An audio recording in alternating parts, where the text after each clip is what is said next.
We are live. Okay, good morning, everyone. We're going to call this meeting to order. And our first motion is to go into closed session. Jeanette? Moved by Councillor Revel, seconded by Councillor McDonald. Resolved that Council resolve itself into Committee of the Whole closed session as authorized under Section 239 of the Municipal Act. I hear a slight background noise, but nobody's talking. Jeanette is reading the motion, Dennis. Okay, continue, Jeanette. So that's to consider adoption of closed minutes of meeting held October 21, 2020, and labor relations or employee negotiations as it relates to attendance management. Any questions or comments? All those in favor of the motion, please raise your hand. Motion's carried. Okay, so for those viewing, we will be back at 9:30 into open session. So with council, we'll leave this meeting and find your closed session on your email. See you in a few minutes.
Councillor Dennis Doyle, you're in the wrong meeting. You have to go into your calendar invite and join the closed meeting. I don't know where I get that. It's in your calendar. Oh, okay, I'll try that. I don't know how I lost the other connection. You just click into the closed session that I invited you to, and you should be able to go into that session.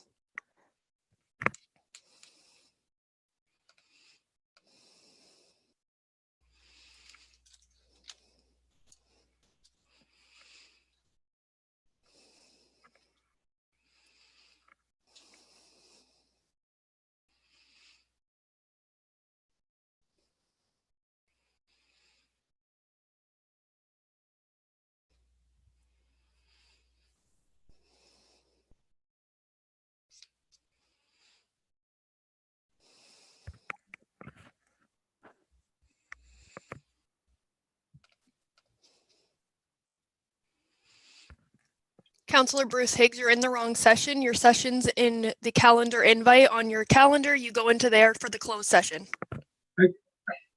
Into my calendar? Yes, is in your calendar invite for the closed session.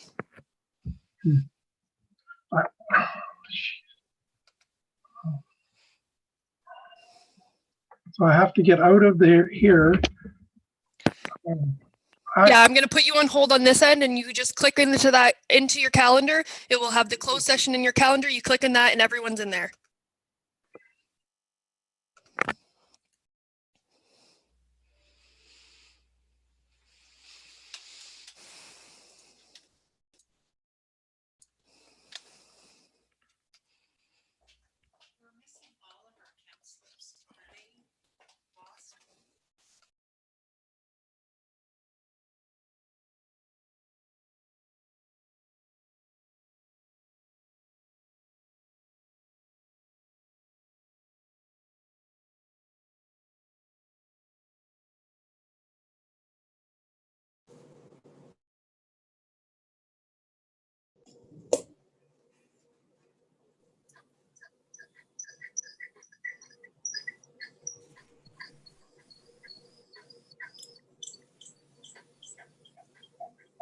Councillors Ravel and Councillor Vanderwall, you guys are in the wrong session. I'm putting you on hold on this session. You have to go into your calendar invites, and there's a link to the closed session. All of the other councillors are in there. I don't know how to do that. So all you do is you exit out of this meeting, you go into your calendar. I sent you an invite, you click on there and it will join it right away. Okay. Okay, I'll try that.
Councillor Ravel, do you see the closed session invite in your calendar? No. Okay, I'm going to resend you it and just give me a moment here. Well, I looked at my calendar, but it wasn't an invite, so I pushed the button and nothing happened, so. Okay, give me one moment.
Counselor Ravel, I just sent Yes. you another calendar invite. If you just accept that, the link should be in there, located in there.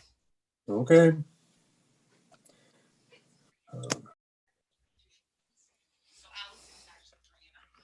Oh, yeah. Sorry. I didn't have to. Yeah, I can't hear or anything on here. That's okay. Don't worry about that. They're just probably asking, so he'll explain that. Okay, I'm going to take.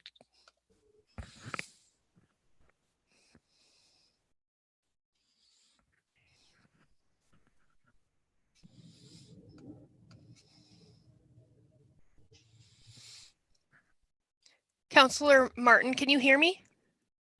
Yeah, I can hear you. So if you go, I just resent that calendar invite. So if you just go and accept that, you can find the link right into that calendar invite, click on that, and you'll be in that meeting. Well, I tried, but I can't get out of the screen. You don't need to get out of this screen. I've put, once I'm done talking to you here, you're on hold. You don't need to get out of this meeting to start that meeting. So where do I click then?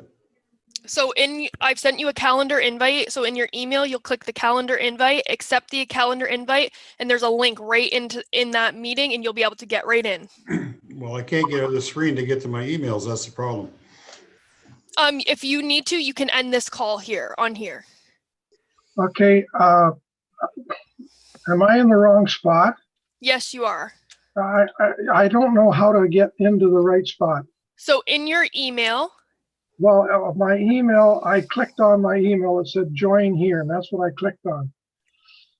so that may be the wrong one. You need to, it will say closed session. Okay. I don't have, I can't find that email on my, I can't get out of this screen. So once I end this for you, you won't be able to talk to me anymore. Sorry, was that Counselor Higgs? Can you resend me that? I just did 2 seconds ago. Again. Okay. I can't see any link to get into this at all. I can't So either.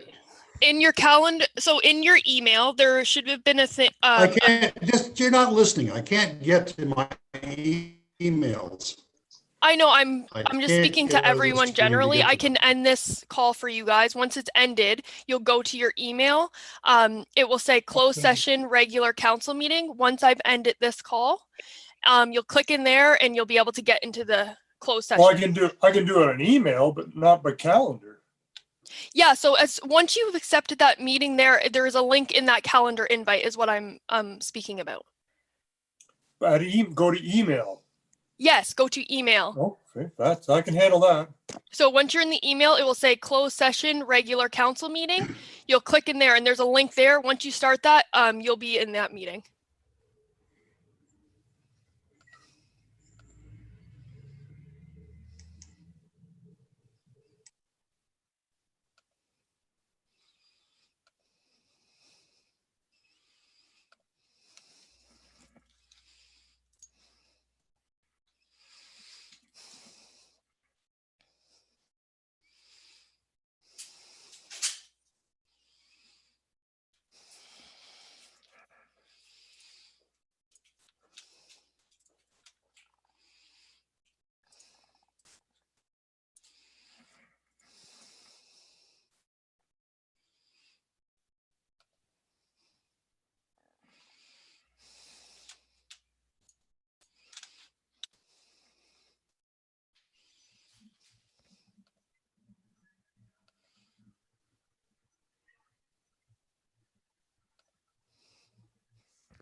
Counselor Bruce Higgs, have you found the email? Counselor Ravel has found his way over there. Yeah, I'm sorry, but I'm trying to, So in the right-hand corner, are you able just to leave the meeting? Once you leave the meeting, you can access the closed session through your email. yeah, counselors,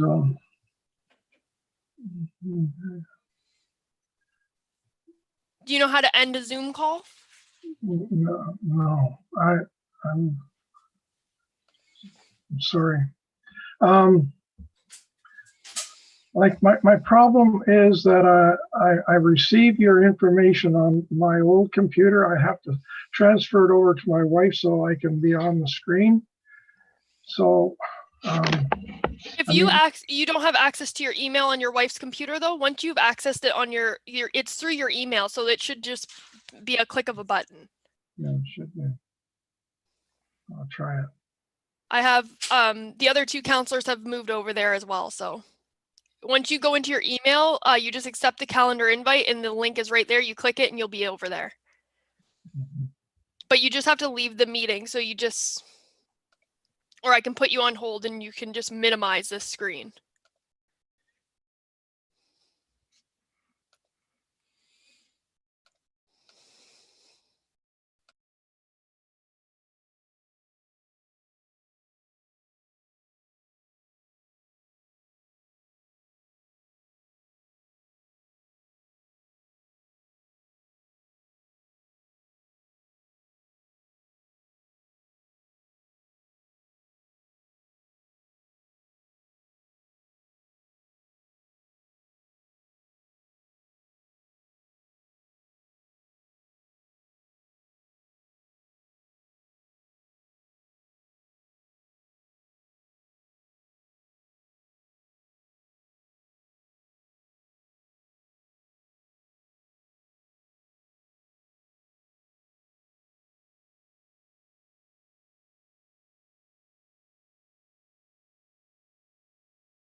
Hi, Jerry. Well, we're back. What do you know, right? From the other Look at side. Yeah, that's a good way to put it, the other side. Yeah, we're getting practiced at this. Uh, Maybe I'm just getting old. I don't know. There's something, you know. You mean we're admitting that we're getting old? Maybe that's but I the want, first step, I guess. Okay, we see you, Bill. can you hear me? Yes, we can Oh, hear yeah. you too. Okay. Can we hear you? I didn't have time to get my coffee. This is an empty cup. There you go. Fill it up. I'm going to fill up mine.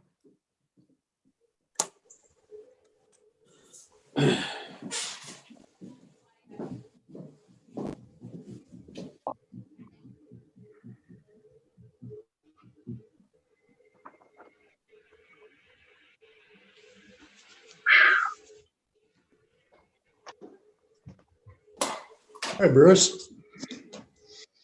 You're back with us, Bruce.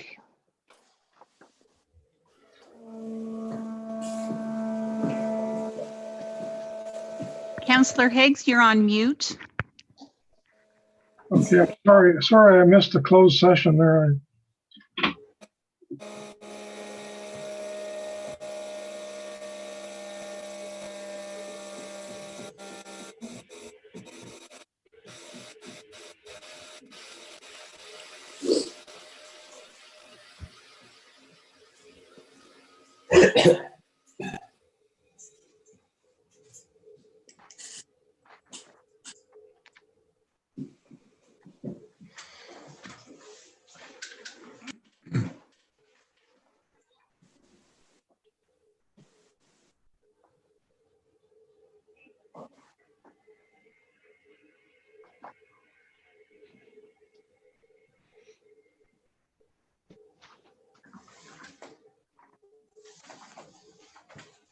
Bruce, Yes.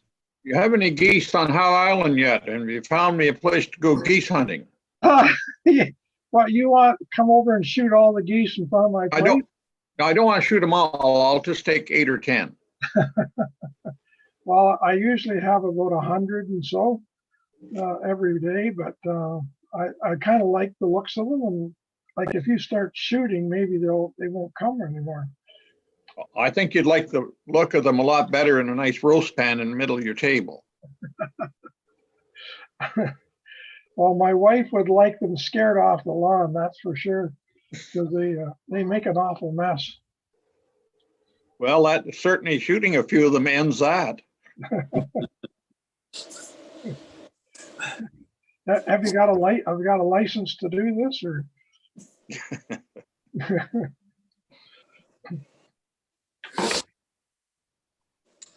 Bill, did you have very much wind damage on Sunday night? Not a lot. I had a few trees down. I got a few calls from people that I had to go clean up on Monday or whenever the day it was, but there's not a lot of limbs down, which is mainly just throw them off the road. Or I got 2 jobs I have to go to, one this afternoon and one down in Verona, and it's a result of damage. So that's about all the calls. Now, a lot of the cottagers aren't at their cottage this time, so I expect that come weekend, if somebody makes it out or whatever, I'll be getting calls. I had to clear one road last week, but that's about the extent of it. So I had 2 large birds in my front yard and about 4 balsam across my laneway coming in. Is that right? Yeah, there were a lot of hydro outages in North Frontenac. Good. I heard that the hydro had been out for several days up there. So Yeah, like the South Road, they lost their power, well, Sunday evening, and they got it back this morning sometime. yeah, Wow. that's a long time between hot coffee. You want it, yeah, between showers. Yeah, that's a long stretch for them. And a lot of those people had to go to work and they couldn't because the hydro lines were laying across the road. But when the hydro's off, a lot of times you can't use your heating services either because your That's right. your planetary fan is all run by electricity, and so Yeah. unless you have a big generator, it can get a little cool. So That's right, exactly. We had Your water pump, all that stuff. right. My house, I have it hooked up to a generator. If in the case of hydro goes off, I can start my generator, but it doesn't give you all the service. It gives you the refrigerator, freezers, heater, water, that sort of thing, and lights. I have that too, and most importantly, it gives me my TV. No, most importantly is to have your internet.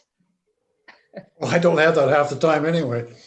It's the service is really poor where I live. Around here, everybody panics if the Wi-Fi is down, so that gets plugged in right away.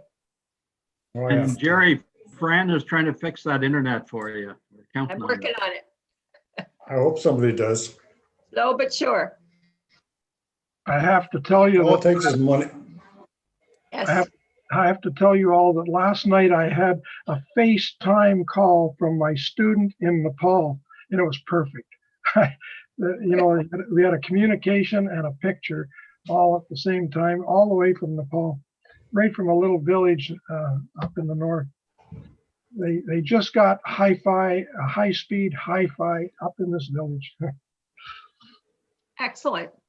And you're like me, you couldn't get into closed session. No, I couldn't get in. I couldn't either. But you're talking to Nepal. Good for you. If I had my student from Nepal here, he would have sorted that out in 3 seconds. Members of council, I would just like to point out that this is being live streamed currently, even though we have not started the session, so your conversations are being picked up. Well, we didn't say anything about you yet. One more minute and we'll get started. Just have to get an agenda up here on one of these pieces of equipment.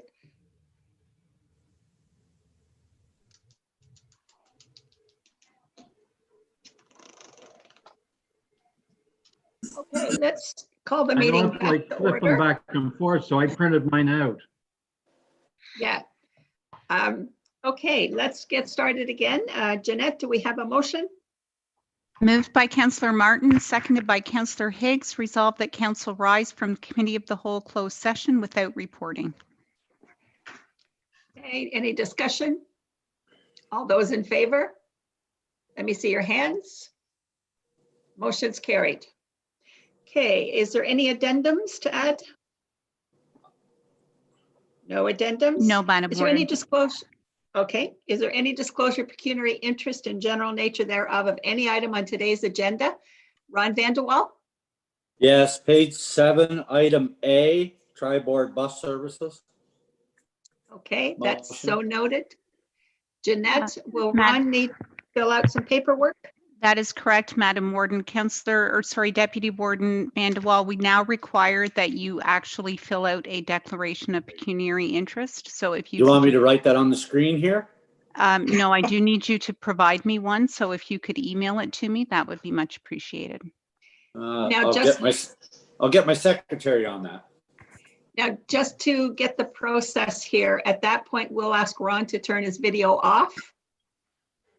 Is that proper protocol? Jeanette? I will put my iPad down and leave the room. That would be, yes, that would be correct. Thank you. Okay. All right. We have a motion to adopt the minutes. Moved by, so this is for the minutes of the special meeting of October 14th, 2020. It's moved by Deputy Warden Vanderwall, seconded by Councillor Doyle. Resolved that the minutes of the special council meeting held October 14th, 2020 be adopted. Any discussion? All those in favor? Motion's carried. And for the minutes of the council meeting held October 21, 2020, that is moved by Councillor Higgins and seconded by Councillor Revelle, that the resolve that the minutes of the regular council meeting held October 21, 2020 be adopted. Any discussion? All those in favor? Motion's carried.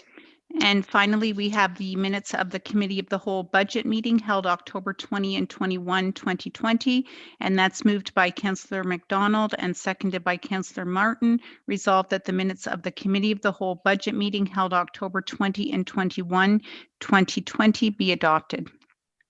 Is there any discussion? All those in favor? Motion's carried. Okay, now we have deputations and presentations, and we have Katrina, Summer, and Sally who will be presenting. There will be a presentation put on the screen, I believe, Brianna? Yes, they will be screen sharing. Okay, so who wants to start?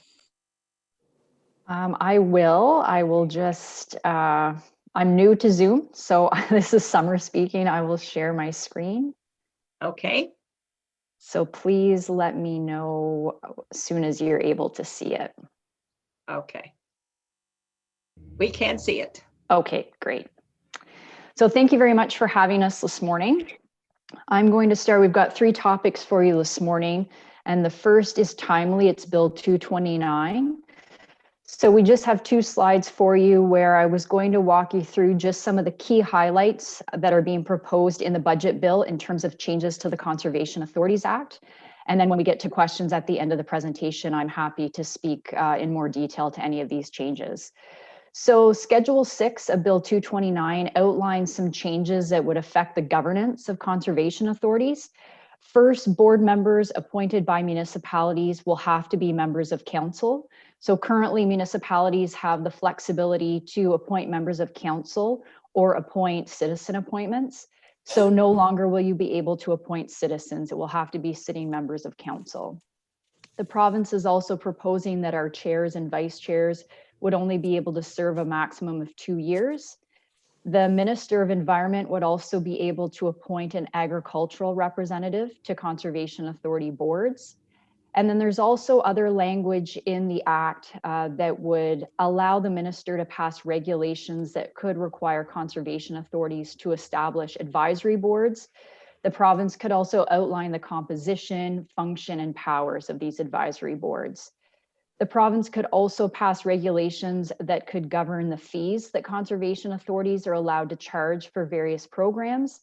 And they could also put controls in place around municipal levies in terms of what levies can cover and the types of operating and capital expenses that can be included in levies.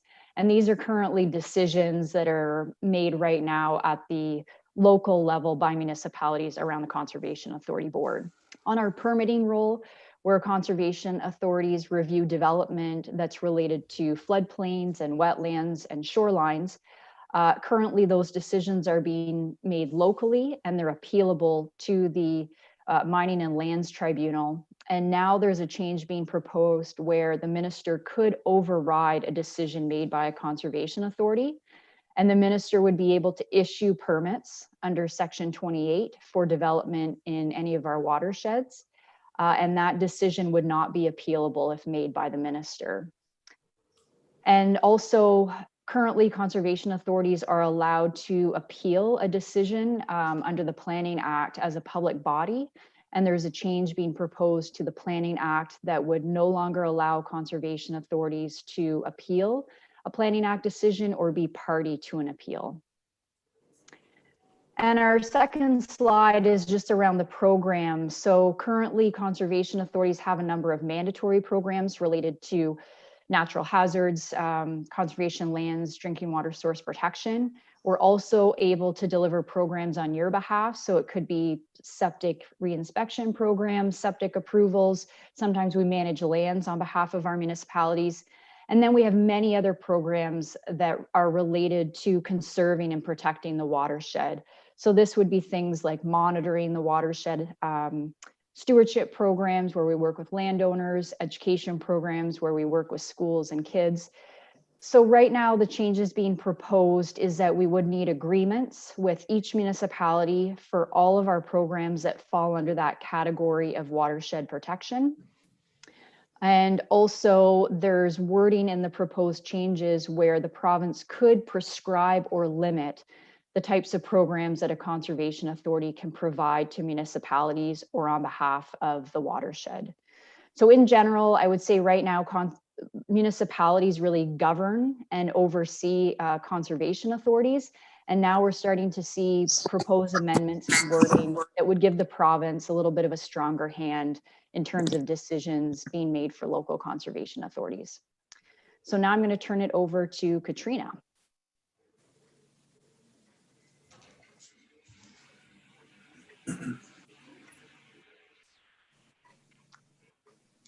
Katrina, are you on mute?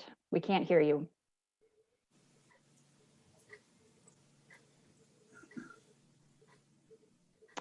Okay, so we can't hear Katrina, so I'll continue on and do the LIDAR section. So we have a project that we'd like to propose to the municipalities, and it would be a joint acquisition of LIDAR elevation data. So you'll see the map on the lower left-hand corner, and that's the end product that we get out of LIDAR. It's very accurate, very detailed elevation data.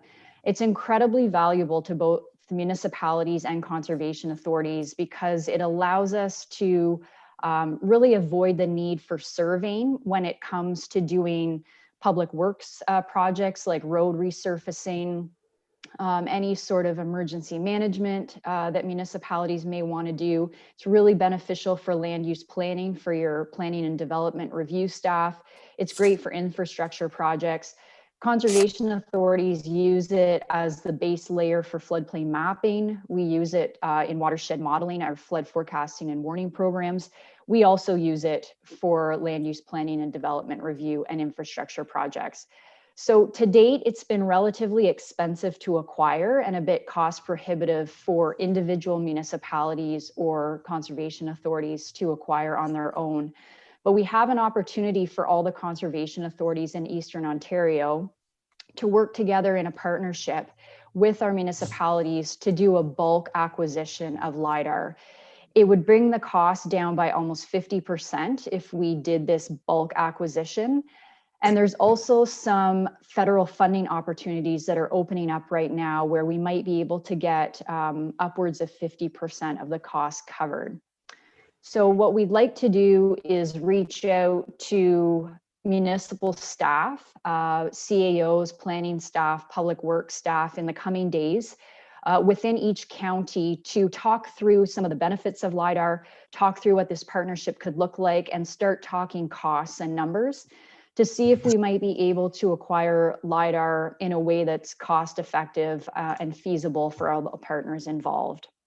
So this is a map that shows Frontenac County, and we're showing the areas where we still need LIDAR. We have a few pockets where we currently have it, but most of the Mississippi, Rideau, and Cataraqui watershed in Frontenac County still requires LIDAR.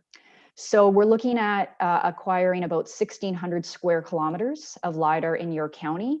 And as I said, we're looking to reach out to your municipal staff in the coming days to work through what sort of partnership we may be able to put together.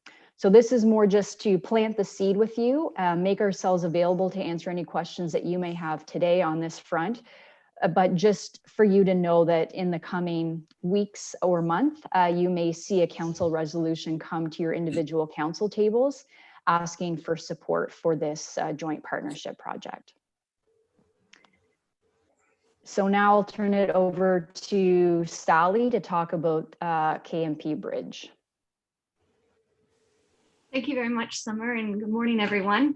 So the KMP Bridge goes over the Clyde River, and it's a pretty vital link between the snowmobile systems and ATVing that happens in the north up around Ironfire and up Calabogie Way, and connects it to the lower area, Snow Road and south. And so we have recently had a structural assessment done of the bridge and determined that the decking and the railings need some pretty significant work. And that the engineers are recommending some additional guide rails be put in on the north side of the approach to the bridges for safety purposes.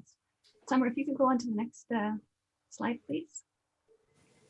So the cost estimates we've got back from the engineers, there's a significant range, and it really depends on how we want to use that bridge going forward.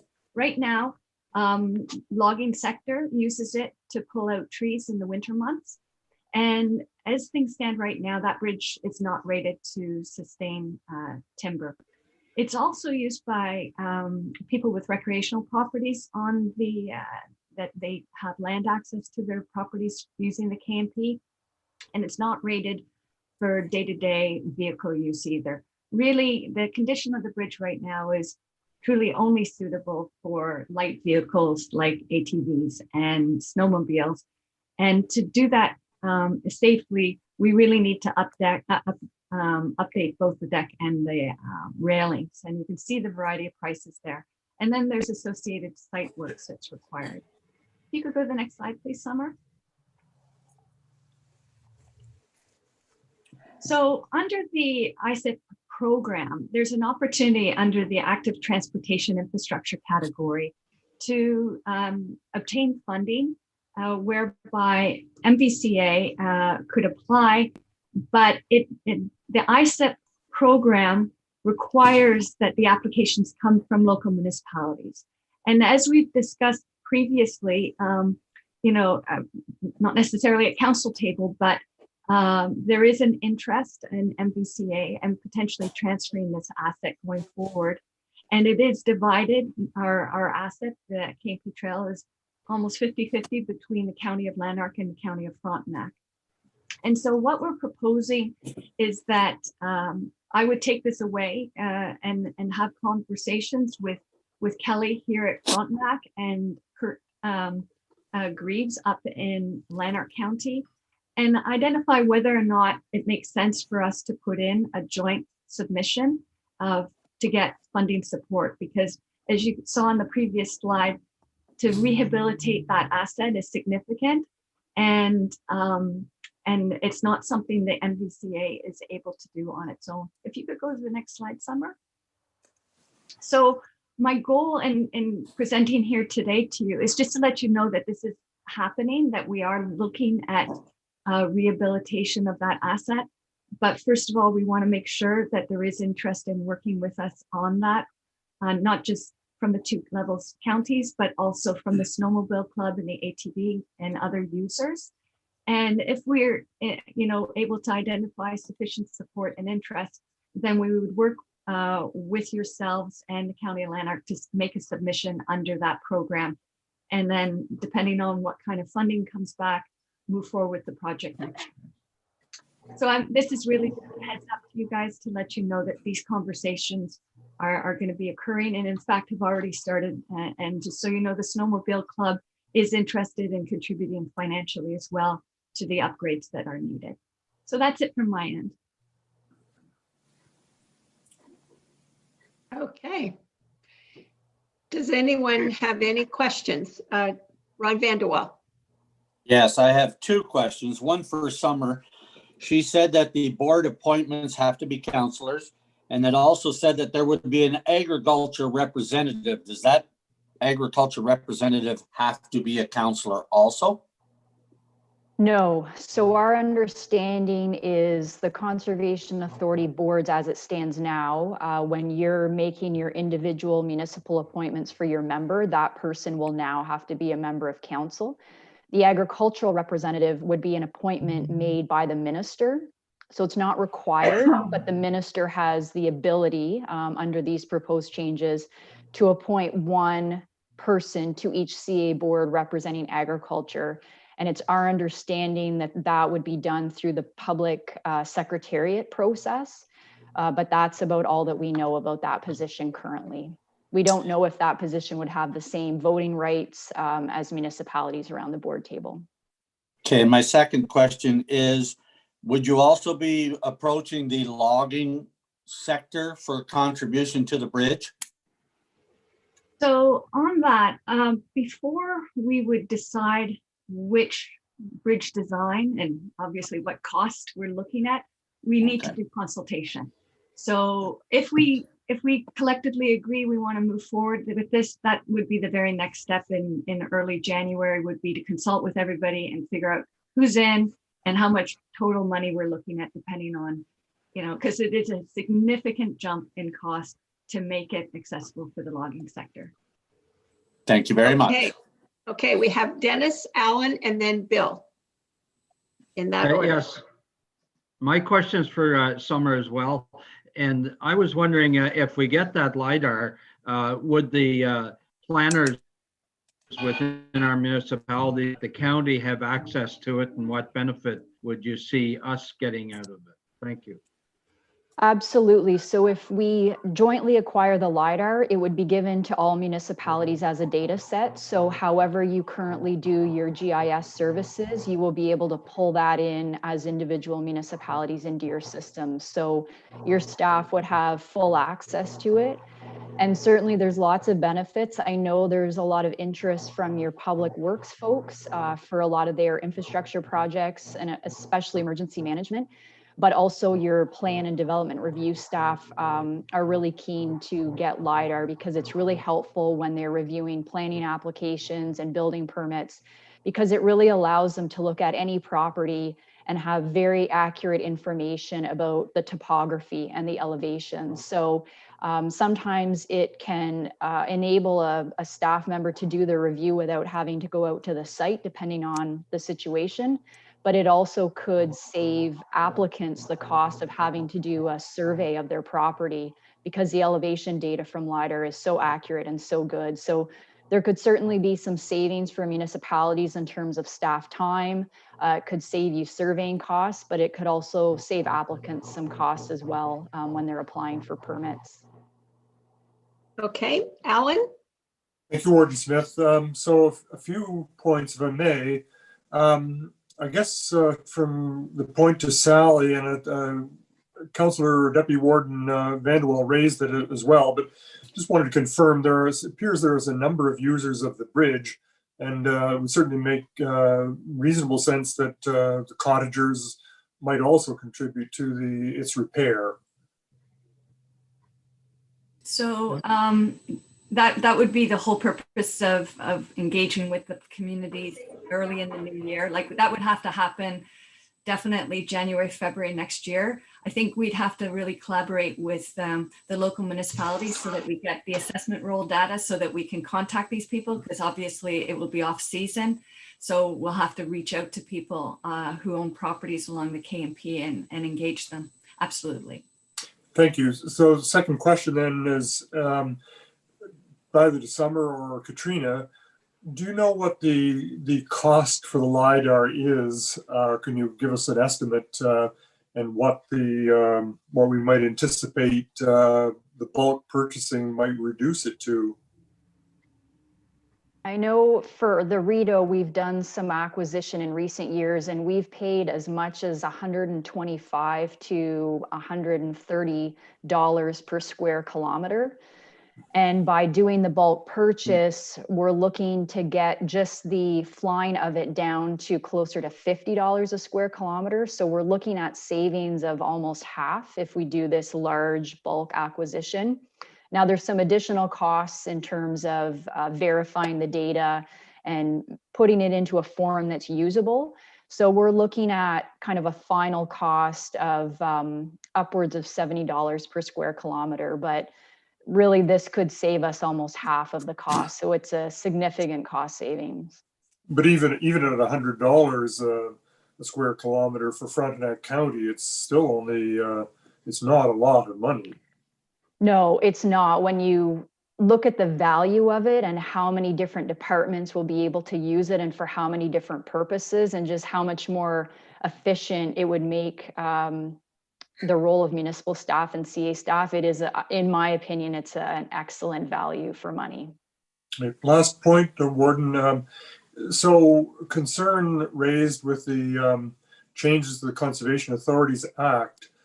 Is there something that you might request of our council to help support conservation authorities in this discussion with the province? Yes, it's a bit challenging because these changes are being proposed as part of a budget bill, which is not subject to public consultation. So the bill was introduced and received first reading on November 5th. This week it started second reading.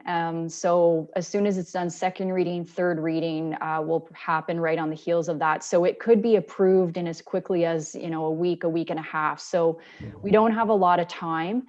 I would encourage any municipality that has concerns to reach out to their local MPP. I think that's your most effective route at this point, given the speed that it's moving and the fact that there's no consultation opportunity.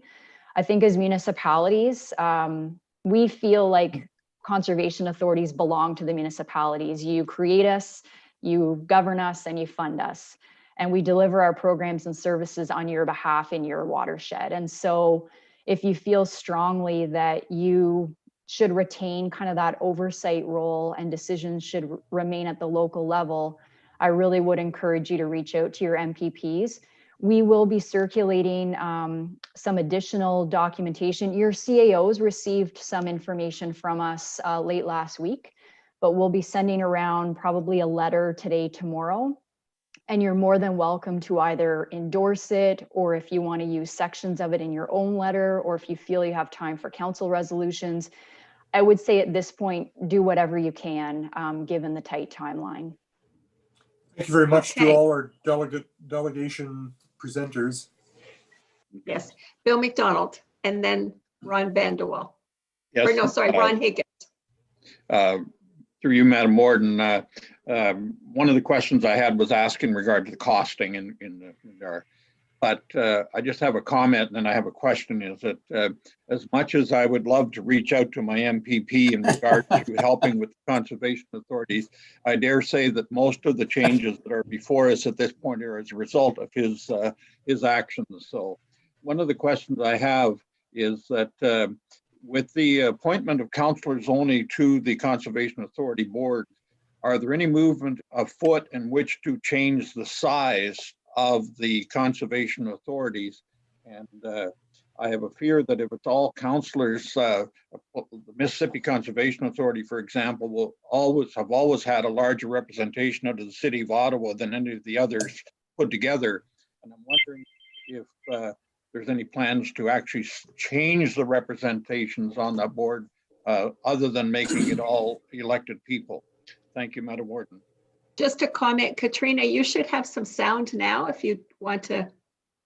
Thank you. I think so. Can you hear me? Yes. I can hear you, yes. Oh, excellent. A little late, but I can chime in. Thank you. Okay. Excellent.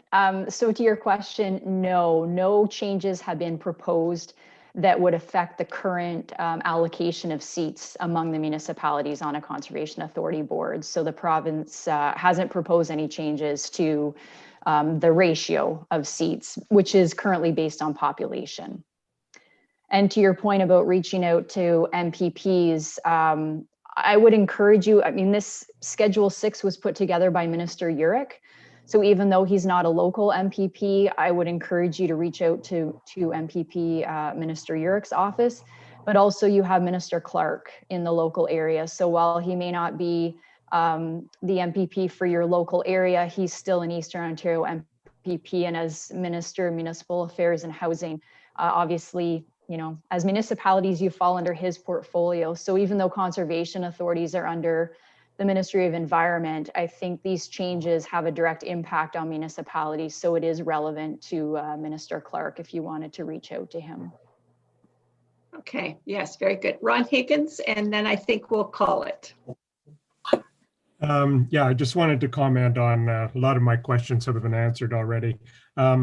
Sally and myself are meeting with Ministry tomorrow regarding the Bill 229, but more involved in the WECI funding, which is a resolution by the North Frontenac Council to work with MVCA to address that funding. But tomorrow we're also going to address some of the items that were mentioned here on Bill 229. So I just wanted to mention that. In relation to the KMP Bridge, can I make a suggestion that we maybe approach Renfrew County, the Eastern Ontario Trails Alliance, and the Ontario Federation of ATV? They're all key users of that. Renfrew County for promotion and marketing, same as we are in Frontenac and Lanark. So just another potential to get some more people involved for that funding. Thank you, Warden. Okay. I think Sally had her hand up to make a comment. Okay. Sally, do you want to go ahead? Yes, absolutely. And I'll follow up with you, Ron, on any other suggestions or any other suggestions people have of potential partners on this.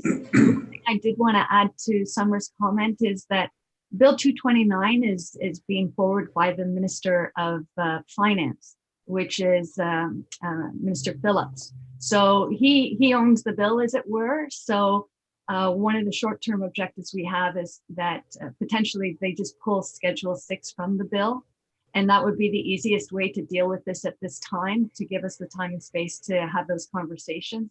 Because as long as it's in the bill, it's going to go forward. But the easiest thing, and we are hearing that Minister Phillips is listening to this. So that would be one other approach that you might take. Okay. Ron Vanderwall. Just two comments, and Councillor McDonald made the one. I thought Randy and conservation wouldn't be a very good mix there. Secondly, I forwarded this information to our CAO and Director of Development Services, who had not received it yet. And they were going to put it on a committee of the whole. I guess the soonest we could do it would be next Tuesday. Is that too late? We don't know the exact timeline. I don't know how quickly second reading will move, but I think there is a good chance that it may not receive third reading by Tuesday. So you would likely still be in the window when it's still under debate in the House. But to Sally's point, I think our message really to the province right now is to remove Schedule 6. So I would say the sooner that your municipalities can send that message to either the Premier, Minister Phillips, Minister Urick, Minister Clark, the better. And really by removing Schedule 6 is just to take the conversation offline from the budget bill, which is really the province's priority. And let's take this conversation offline. And I think municipalities really deserve an opportunity to understand the changes and have an opportunity to comment on them back to the province before they're enacted. So then on that note, I would think it would be okay without council to ask our staff to reach out for those contacts. I mean, if you're just asking to remove it for now, that doesn't hurt anybody. Okay. I suggest we make a motion to that effect. Jeanette, can we do that at this point without it being on the agenda? So you would just need to waive the procedural bylaw, which would require a 2/3 vote, but it really should be made under motions, would be the appropriate place for it. But that means it won't come up until the mid-December meeting. No, sorry. There's a section on the agenda for motions, and we can waive the procedural bylaw to allow that motion to be heard today. Okay, all right. So I'm hearing that Ron, you are prepared to do that as we get down to that point of our agenda? Alan? Thank you, Warden. Just a very brief comment with respect to the makeup and composition of the members of the board for authorities. It has been my experience at Cataraqui Conservation that many of the publicly appointed members, not council members, have been some of the most committed and most helpful and intelligent people that we've had on our board. So I think it would be a mistake to eliminate that opportunity to enhance the composition of our boards. That's also been our experience at the Rideau. Well, no disrespect to the elected people. No. But you have to wonder why they're doing it that way. And is it because they want the bill to be paid by municipalities? Anyhow, very good discussion. I think from what I'm hearing, you have the support of this council, and we will deal with putting a motion together further on in the agenda. And thank you very much for coming.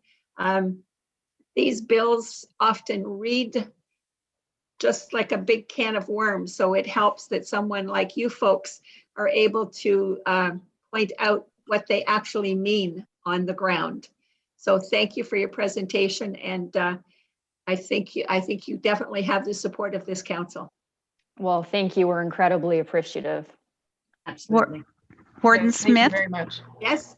Warden Smith, I just have one other option for council as well. Under other business, there's already a motion on the agenda regarding the request by the CAs in terms of their presentation. So we could just amend that motion to include an additional clause that staff be directed to, you'd have to give me some wording, but staff be directed to contact the appropriate bodies for a request to remove Schedule 6 from Bill 229. So we could amend that motion under other business. I think that would be agreeable to the group. So Jeanette, if you could work on some of that wording when we get there, that's excellent. Okay, very good. Thank you all again for coming and presenting to us. Thank Thank you. you very Thank much. you very much. Okay, all right. Next, we have a motion to move into the committee of the whole. Moved by Councillor Higgs, seconded by Deputy Warden Vandewaal, that council adjourn and meet as committee of the whole. Council with the, I guess it would be the warden in the chair. I believe that's correct when we are under Zoom. It puts the warden in the chair. Okay, that's fine. All right, briefings. Oh, Sorry, sorry, that Warden Smith, you motion. need to- Yeah, I know. All right, see, this is my last real warden's meeting, so I'm going to mess up where I can. Is there any discussion on that motion? Hearing no discussion, all those in favor? Motion's carried. All right, now we're moving on to briefings. And Allison, you are with us to talk about Open Farms, the virtual Open Farms event. Good morning, Warden. Can everybody hear me okay? Yes. Okay, thank you very much. Yes, thank you for the opportunity to present this morning. I have a PowerPoint slide deck here that I'm going to share with you. So let me just share my screen. And I'll turn this into a presentation. Okay, we can see it. Awesome. Okay. So yes, this was a virtual event, 4 weeks long. I'm going to give you an overview of this event and then get into some other things. So it started September 14th, ended Friday, October 9th. We had one central hub of information, which was openfarms.ca. And that website is still live and contains all of the information that was put out, all the material that was put out through the event. So you can take a look there if you're interested in viewing any of that stuff. We have 14 farm videos that really became sort of the showcase of the social media campaign. I'm going to show one of those here in a minute. We did 6 virtual Q&A sessions, and we had a 4-week social media campaign that included our 3 main platforms, Facebook, Instagram, and Twitter, and also included 4 Instagram takeovers, which I'm going to explain a little bit in a minute as well. Before I get into the some of the analytics, I want to just pop over and show you one of those videos. So bear with me here while I pull one up and then share my screen again. I'm going to show.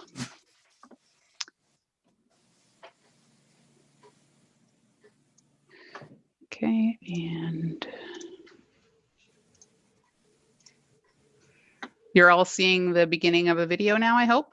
Yes. Okay. Hopefully there's sound as well. Yes. Double J Farms is a grass-fed beef operation on Howe Island, Ontario. It was started by my grandparents, Joyce and John Dowling. I started here in 2012 full-time, and we were mostly focused on dairy cattle. And then 2 years ago, we decided to switch over to just the beef. We try and encourage birds and lots of different insects on the farm. We rotationally graze our farm, which is around 200 acres of grazing land and 100 acres of hay. If you think of the Serengeti in Africa, just herds roving around, this is what we're trying to mimic when we move the cows every day. And that allows the soil to regenerate, the plants to regenerate, and really make a healthy ecosystem. My sister Emily runs a community shared agriculture garden. One of the things that we think is really important is closing nutrient cycle gaps. We close that cycle by having Emily using our compost. We can do beef in a way that centers the cows and their needs and what the earth needs, what the soil needs. In growing times of environmental degradation, this kind of operation is what we need to move forward. My name is Tim Dowling, and this is Double J Farms.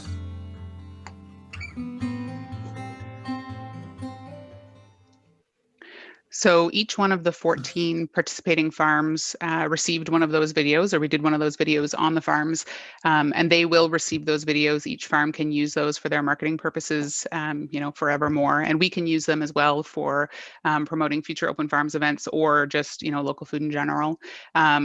We worked with Make Hay Media, which is a film company in Kingston, to produce this really sort of documentary style video, in a hopes that we would not necessarily replace the on-farm visit, but kind of give a bit of an alternative. You wouldn't necessarily get to see Tim's cows in the field that close up, but in this case you did. So tried to replace some of that experience here. That video is really special too, I think, because it was filmed, a couple of weeks before Peter Dowling's passing, which was, really a sad event in the agricultural community. But the other thing I really like about these videos is the 14 of them, if you watch them all back to back, they're about 1.5 minutes each, so it doesn't take too long. It's really cool to see the diversity of agriculture in Frontenac, or at least in these small scale farms that we've featured.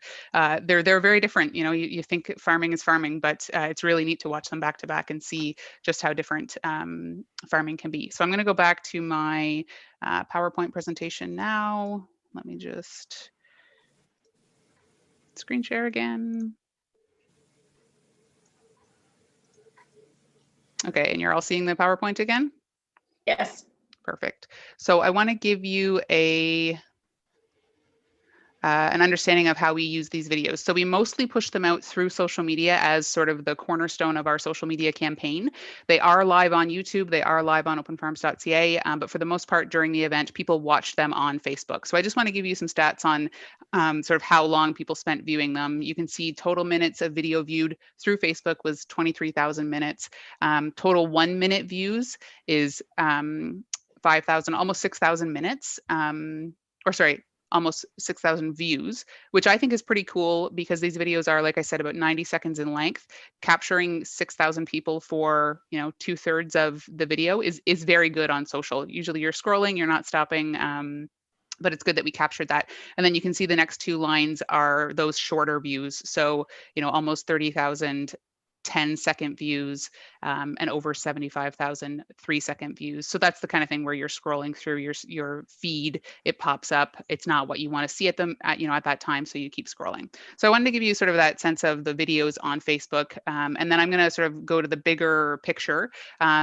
This is a graph of our reach, our total reach for the event. So the two red lines indicate where the event started, when the event started on September 14th, and when it ended on October 9th. The light orange indicates organic reach. So on Facebook, that means we've posted it and anybody who likes our page already has seen it, and then maybe they've shared it and then their friends have seen it. That's all organic. We also, for each of those 14 farm videos, boosted them with $20. So we put $20 into getting those farm videos in front of a targeted audience that we were able to define. And then the dark orange piece on the graph there indicates the additional reach we achieved by putting $20 into each of those posts. So I wanted to give you that overview, but then I also want to break it down into numbers. So looking at the chart here on the right, you'll see the numbers. So our total reach on Facebook was 155,398. And then reactions, comments, and shares, we had 4,529. So that's, I've just highlighted there with that red circle where you would see your reactions, comments, and shares. This is one example of a post. So this is when we shared the Sunset Farm video on Facebook. Post clicks are when somebody clicks within the post to display more information. So in this example, you can't see all of the text that's included in the post, so you click see more to see more of the text. It would also indicate if there's a sort of a carousel of pictures in the post, but you can't see them all up front, so you click see more. So 9,000, little over 9,000 people clicked within those posts. And then link clicks indicate when somebody has followed a link we've included to navigate away from the post to get more information. So for example, we sent people to Sunset Farms Instagram feed. We sent people to register for the Open Farms Q&A sessions. And through the course of the event, we had 689 link clicks. So this is really rich engagement. This isn't just, oh, I liked it. It's, you're actually taking the time to dive deeper into this information. And we have 35 Facebook posts in total over the course of the event.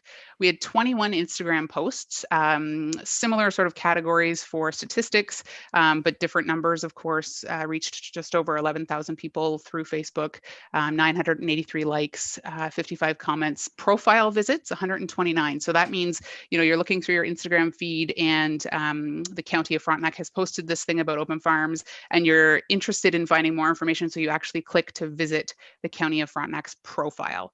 So that's again, really rich engagement, taking that next step to get more information. And then I just quickly want to explain Instagram takeovers. So this is where we have provided for each of these 4 farms the login information for our account, for the Frontenac County Instagram account, and then they've gone in and posted as if they were the county. What happens is we sort of hype this up ahead of time. They hype it up ahead of time on their own feeds.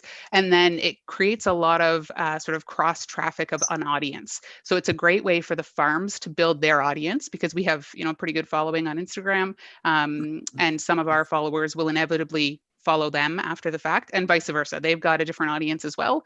And after the fact, those people might continue to follow Frontenac County and then be open to all of our messages.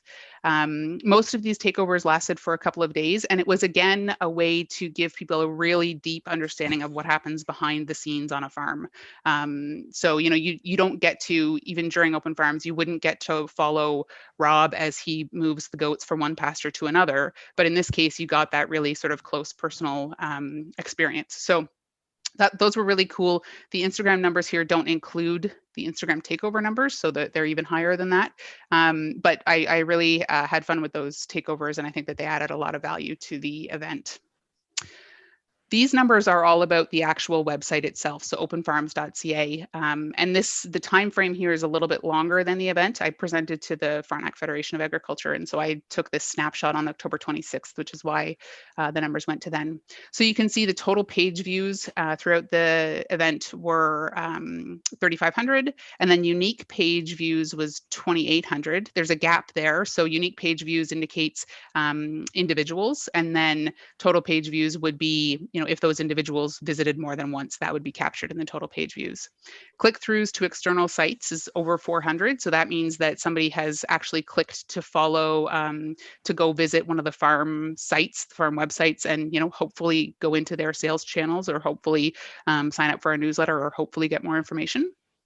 So I'm pretty happy with that click-through number. And then this is also a really cool number. Average time spent on the page is over 2 minutes. So these people aren't arriving by accident. They're there, they're reading, they're clicking, they're watching. So they're pretty engaged. And then I did some math. And if we take the total page views by the average time spent on page, you're looking at about 162 hours spent on that website, which again, I think is pretty valuable. So we did our 6 live Q&A sessions. 3 of them were in the morning targeted at school children, and then 3 were in the evening. Overall, we had 43 attendees, and that represented, within that, there was 13 classrooms represented. So a teacher would register and they would be counted as 1 attendee, but then they would have, you know, 20 kids sitting there with them listening to this and engaging with this. We had 90 questions submitted in advance, and that came from the school children. And there were a couple of teachers who actually built sort of curriculum around these Q&As, which was really cool. The tweet that you see here is from a teacher who attended all 3 of the sessions with her class, and they did some activities in the classroom afterwards as well. The quote on the bottom comes from a grade 1 teacher who was really excited that we were able to bring experts into their classroom. Now I'm going to just stop sharing my screen here again for a minute because I want to show you quickly a clip of the of one of the Q&As so you can get an understanding of what it was like. Again, these are all posted on the openfarms.ca. So if you are interested, you can go in and take a look at them.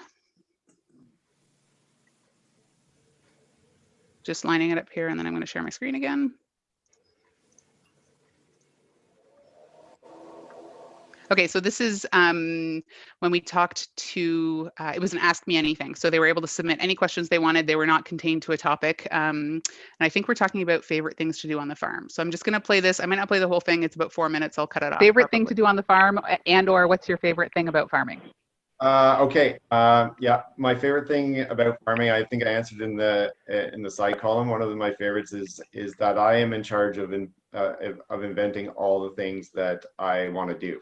So at any point I can think, oh, I think the people are going to want, cabbages or carrots, or I want to take my farm in a new direction, and I can do that, do the research, set new things up. There was a time when we didn't really grow carrots at all because we were digging them all by hand, and we decided to invest into some machinery that would help us harvest carrots. And now carrots are one of our most popular and most produced product. That's very cool. I think I'm going to ask everybody this question because I love it, and I think that we all have different perspectives. Sarah and Rob, what's your favorite thing to do on the farm, or your favorite thing about farming? My favorite thing every day is collecting eggs. Seems kind of like a small thing, but it kind of, to me, is just like a bit of a daily reminder that you're doing something right. And the eggs are so delicious and so pretty. And then your favorite thing about farming? I'm with Eric, the freedom to basically do what you want and take your farm in the direction that you want to do. I'm not set in, like there's certain things you have to do every day, but I'm not forced to do the same thing for 8 hours at a shot. I try and limit it to about 3 hours, and then I go do something else. You get to direct your own day and your own future. Gary, what's your favorite thing about farming, or your favorite thing to do on the farm? My favorite thing is the interaction with cows and milking them. We milk them 365 days a year, twice a day, and they're just almost like family. So you look forward to starting at 5 o'clock in the morning, and when you go to the barn, you might unexpectedly have a newborn calf when you arrive, but there's a tank full of milk waiting there for you to pump out of them. And then it's kind of nice to see at the end product of like our butter fat on our milk is pushing like 4.7% butter fat. So it's quite high in butter fat. So it's kind of nice to see the components and what you produce, your product at the end, and you get that satisfaction out of it. Mm-hmm. Pride of product. I think that's a common thread among the farmers. So I'm going to cut that off there, but you can see the sort of the quality of the conversation. It was really neat to have sort of those diverse views all in one room, all kind of talking about the same sort of topics. And you see at one point there, I'm sort of distracted. You can see Eric's kind of distracted too. This was a Q&A session that was interesting because a bunch of the students jumped into the chat and started asking questions, sort of typing them in as we're also talking. And a few of the farmers, Eric and Sarah in particular, were also having sort of side conversations there. I couldn't keep up with the chat and also sort of facilitate the conversation. So it was like, there was just questions flying everywhere, which was really cool. It was neat to see that the students were so engaged. I'm going to go ahead and share my screen back to my PowerPoint again. Maybe.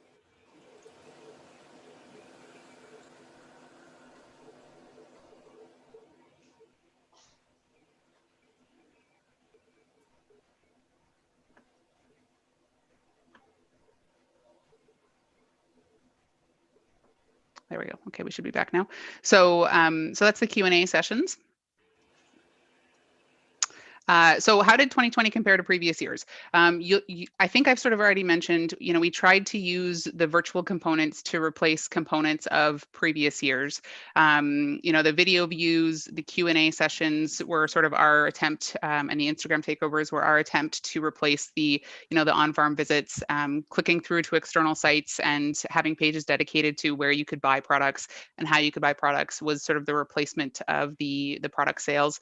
Paled in comparison to previous years, of course, but that was the attempt. And then the main difference is that, in previous years, it was a really intense sort of single day effort, especially on the behalf of the farmers who had to, prepare and then were entertaining, welcoming thousands of people to their farm over the course of the day. This was, much less work on their end. Plus they get this month-long exposure and this evergreen content. So these videos that they can use again and again. So essentially it boils down to, we had really high quality content. That's where we put our effort into producing this great content. We made it really easy to engage with it. We didn't have a single farm visit, and yet we were still able to produce or achieve 3 of the 5 goals associated with open farms: educating consumers about small scale agriculture, increasing awareness about farms in Frontenac, growing Frontenac's reputation as a region that produces good food, and also, and I think this is one that's sort of becoming increasingly evident, is that we are an area that's welcoming and supportive of new farmers. And I think open farms is something that's sort of becoming the face of that. So I want to give you a sense of what the farmers thought. We sent out a survey after the fact, and they provided us with some feedback. We asked them how valuable open farms is to the agricultural community, and they were able to rate that on a scale of 1 to 100, and the average rating was just over 90, which I think speaks for itself. This one I'll let you read through. This is what they experienced as a result of open farms. The one outlier here, the obvious one, is product sales. And like I said, you know, we knew that that was going to be harder this year. It's a lot easier to sell, you know, 14 cabbages to people when you've got them lined up right there at your farm gate. It's a heck of a lot easier to convince people to do, you know, jump through the hoops of online sales. But we still had people who saw an increase in product sales, which I think is great. You know, since it wasn't our main goal, to have at least some of that is I'm happy with that. We asked them a number of questions about the future of open farms. Should it be offered in 2021? 11 said yes. I should preface this, 13 people responded to this survey. 11 said yes, and they were split between it being in person or virtual. 2 said they weren't sure. 11 people said yes, they will participate in open farms again. Again, that was split between in person and virtual. 1 person said no. We asked, should the goals of the event remain the same? And everybody said yes. And we asked if virtual Q&A sessions should be part of future events. 8 said yes, even if it's an in-person event, and 4 said yes, but only if it's a virtual event. So we asked them what's next. You know, open farms has been successful for the past 3 years. Are there things outside of open farms that we should be doing outside of the main event or in addition to? So we got lots of feedback. There was comments around year-round marketing for local food, public education around food sovereignty and homesteading. We got a lot of comments around sector development. So maybe we should be getting into developing programs to support and recruit young farmers, new farmers, and maybe that looks like a land pairing program or a mentorship program. And then also the attraction of new agriculture support businesses and infrastructures. So, you know, abattoirs is a hot topic. Maybe there's a role for us to play in ensuring that that infrastructure is here and in our communities.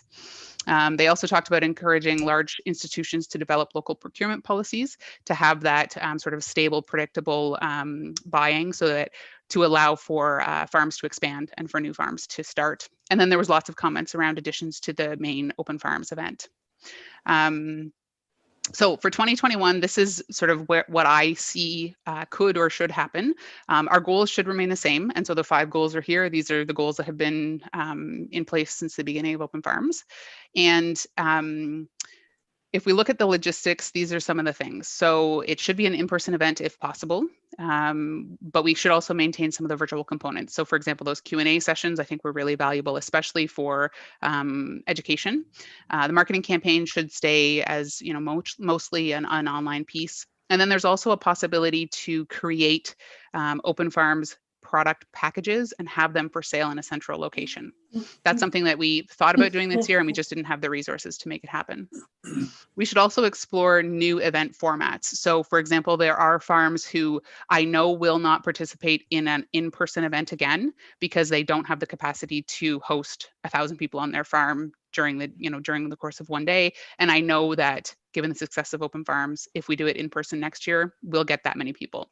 So I think we need to look at what works for each farm. And maybe there's a series of events, maybe some of them are smaller, maybe some of them are ticketed even, which then becomes an opportunity for farms to try out new things that they can continue on with after the event. I also think that we need to focus on elevating the event. So, you know, we're into this has been our 3rd year. If we want this to be a continued success, we need to make sure that we're working with operators who are in it to make a really good experience for the visitor. So I suggest developing criteria for, you know, sort of minimum standards for those operators, and also potentially charging a nominal fee. Nothing huge, but, you know, $200 for the amount of marketing that you're going to get out of this, I think it could make sense. There's also the opportunity to contract an agency to execute a marketing plan. So, we had those great videos from Make Hay Media, but it was really up to me to get them out to that audience, which was quite time consuming. Maybe there's resources are better spent contracting an agency to do that work so that I can focus on coordination, or so that my time is freed up. And then also enhancing event-wide components. So, on-farm signage, directional signage, visitor engagement activities, those kinds of things. There's also an opportunity, and we hear this a lot from our regional tourism organizations, to work with tourism operators, accommodators especially, to develop sort of 2-day packages or multi-day packages, which would bring people from farther away who would stay longer and ultimately spend more in our region. So that's an opportunity we haven't explored yet, but definitely an opportunity to think about in the future. I also think that 2021 is the time to pursue some formal partnerships with the township, with the municipalities. So I've highlighted South Frontenac and Frontenac Islands because that's where the bulk of our farms are, especially in South Frontenac Township, especially around help to coordinate with the farmers. And then I've listed the City of Kingston. The audience for open farms comes from the City of Kingston. So if we can partner with them to help reach that audience in terms of marketing activities, that's going to make not only our work a lot easier, but it's going to make the event that much more successful. And then there's obviously an opportunity to partner more formally with organizations. So the Frontenac Federation of Agriculture gave us some cash for the event this year and lots of sort of informal support through word of mouth, marketing and sharing of our messages and those kinds of things. And the NFU did the same thing in terms of sharing our messaging. But I think that there's probably an opportunity to formalize those partnerships to get them more involved. Certainly they have a lot of strengths in this area, and if we can leverage them, then we should. And I think that's the whole thing. Good. I was about to start rushing you. I know it was long, but it was thank you, Warden. It was a great event. Any questions or comments for Allison? Okay, great report, and it's a great event, and we do have to work with our farmers. That's what keeps us fed. All right, let's move on to the CAO monthly report. Mr. Kelly, are you around? I am, Madam Warden. I'll just flip over to my screen here. Okay. Share. Can you see that? Yes, we can. Terrific. And I'll slip through these fairly quickly. You've had a couple of presentations already, but there are a couple of important slides that we'll touch on because it'll be work that we'll be talking about over the next few months. So with that, this looks like a busy month, but it was actually 2 months because we didn't do an update in October. So a lot of meetings. The COVID resilience infrastructure stream, a number of different opportunities for not only the county, but for our member municipalities. And we had a presentation as well from the conservation authorities that are looking at that as a potential as partnership for us. So we've identified at the staff level 3 potential projects. First, the county administrative office. Second, Fairmont isolation and COVID distancing. And third, a paramedic training facility. So the general premise of the stream for infrastructure is to deal with social distancing and pandemic response and allow us to be more resilient going forward. So for the county administration, a number of our offices, for example, are shared. We've got 3 and 4 people in some offices upstairs, and we're way too close together downstairs. So part of the design work that we're doing with the administrative task force and Colburn and Campbell architects, some of that could be applied to that. The Fairmont isolation and COVID distancing, we've learned a lot since we've been in COVID back in March, and also working with the health unit. Again, a big shout out to public health for all they've done. We're looking at distancing in the admin suite. So just to give you an example, when we had the COVID positive staff person, that also meant that we lost 23 other staff. If that had been in our admin suite, which right now is pretty jam-packed, we've got 2 staff in most of the offices, we would have lost a significant number of our staff. So we're looking at how to do social distancing in our admin suite, which is also open and accessible to the front foyer. The more important part of that project is looking at what does an isolation unit look like. So part of the best practice that we're working with public health and the province on is how do we isolate outbreaks, and that's not just a pandemic. That would be everything from an enteric to influenza, pneumonia outbreak, so that we're not infecting other residents, and we're able to cohort staff so that the staff can only be working with the people in the isolation and aren't able to transmit it to other residents and to other staff. So that's going to become a requirement moving forward, and we think that that's probably a pretty valuable project to be working on. The third project is with our changes here in the admin office, we're looking at different options for paramedic training. The Frontenac room is our training center, and as we've talked with the admin task force, leasing facilities is probably the preferred option for that, and we'll be bringing a report back to the admin task force at some point in the next month or so about what we've seen in the market and what the options are. But we also have the option to look at integrating that within the admin office or to do a separate facility. But again, it's really important for our social distancing. Paramedics work throughout the city, are exposed to a number of different things, not just COVID. Many of our paramedics work in multiple services, so they may work in Ottawa as well as Frontenac, and having the separation between paramedics, administration, and long-term care is a good thing. So we're looking at options for that. The original thought on the grant when we first heard about this back in January was that it would be an 80% grant up to $10 million. When the announcement came out a week and a half ago, it became clear that it was for the County of Frontenac a $100,000 allocation at 100%, and that the maximum project could be $10 million.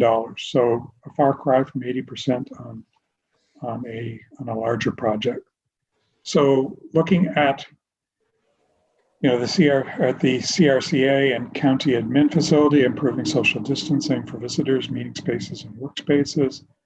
Total project, again, we'll have numbers in the next week or so. We actually have a conference call with the Conservation Authority and the architects on Friday to look at some of the preliminary costing and timelines, roughly in the neighborhood of $3 million split between the two agencies. So $100,000 on that project, although helpful, isn't going to move the needle too much for either the Conservation Authority or the county. The Fairmount isolation and COVID distancing, creation of a 2-bed isolation unit for outbreaks for COVID, everything from COVID to enteric, pneumonia, and influenza. And the area that we're looking at is if you go in the auditorium door, instead of going to the right into the auditorium, you go to the left and there's a pool table and shuffleboard across from the greenhouse, would be to convert part of that area into a 2-bed unit and allow staff to enter directly into that unit if they're assigned to that unit, so they're not socializing with the rest of the staff or with the rest of the residents. As well, we'd be required to separate the HVAC so that it's not connected to the rest of Fairmount. So the beauty of that location is it does have a window and an outside wall, so we can fairly easily create direct HVAC into that unit and disconnect it from the rest of the home. And that would help us improve social distancing in the admin suite as well. Right now it's open to the general public, and we've got multiple staff working in individual offices, and we think we'll be able to meet the social distancing requirements. We'll have better numbers in the next week or so. The HVAC people are looking at it right now, the mechanical engineer, but we're estimating somewhere in the $200,000 range. So $100,000 grant. We've also been provided with approximately $82,000 from the province to make minor capital renovations that we could apply for this. So we could probably almost completely cover this project. The next one is the Frontenac Paramedic Training Facility, and it would be essentially a replacement for the Frontenac room. Two options: adapt the new council chambers and add storage. And if you've been behind the kitchenette outside the Frontenac room, there's a storage room there. That's roughly the size that we need for all of the paramedic training.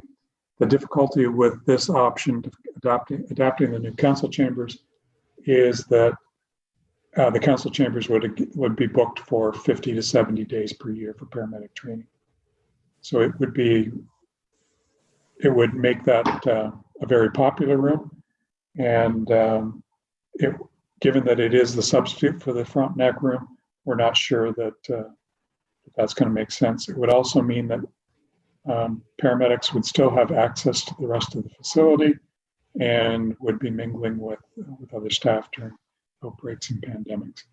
Second option is a standalone facility on site, and we've looked at different options with the architect to do approximately a 2,000 square foot facility to roughly mirror what we have in the Frontenac room. Sorry, it'd be a little bit larger than that.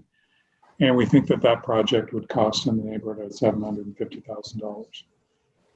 And we're also looking at real estate options in the city of Kingston for leasing. So I suspect we've reviewed the application, and we think that most likely the Fairmount project is the one that's going to make the most sense for the application. It's directly applicable. It's going to be a requirement anyway, so it would help solve an immediate problem. And subject to reviewing all the final numbers, we'll be bringing a recommendation back to County Council on December the 16th, and the application is due on December the 21st. Each municipality in our category is allowed to submit one grant to a maximum of $100,000, and you can't combine it with other ISIP grants, Infrastructure Canada improvement grants, but we think we'll be able to combine it with the direct grant, transfer payment grant from the province that we've been provided for making physical changes at Fairmount. Moving on to broadband expansion and funding, the Fed's broadband announcement, and this is a little newspaper clip.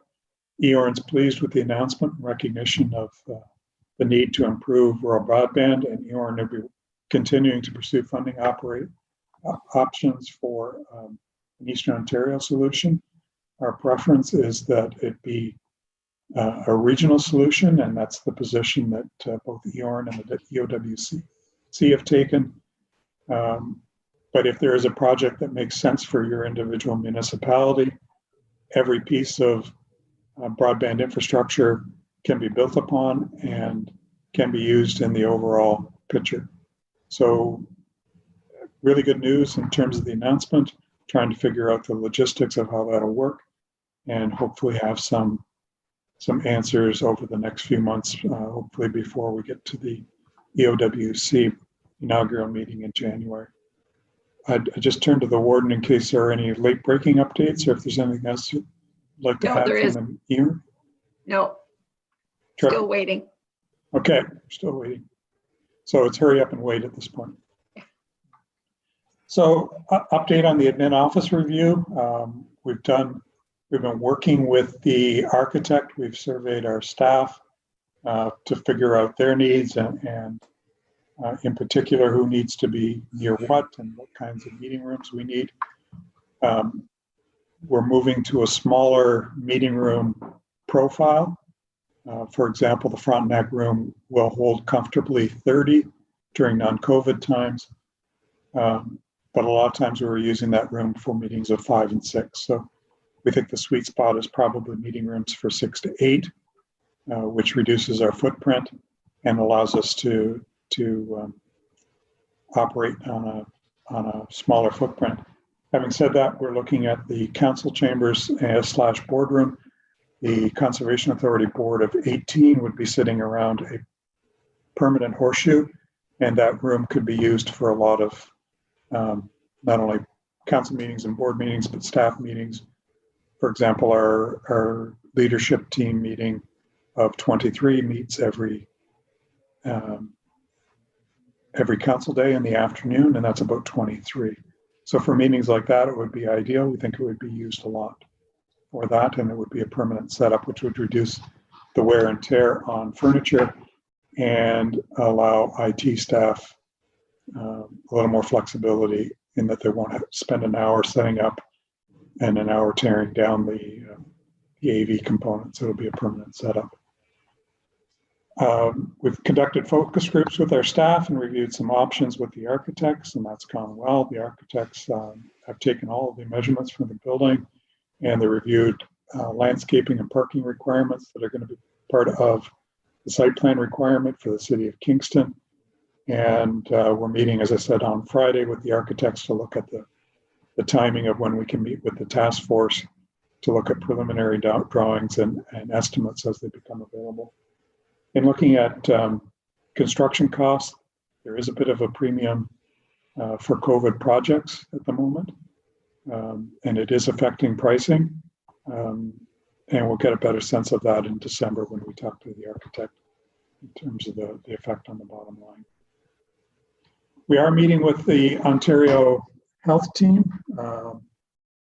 They've received preliminary approval to create a health team in the KFLNA area. So they're proceeding to a final application. An update meeting was held on August the 21st. Our position, as we've mentioned before, continues to advocate for discussion regarding governance, and there was a letter sent by the two wardens to that effect. Essentially, the health teams are going to be making not initially funding allocations, but will be involved in making recommendations regarding funding allocations.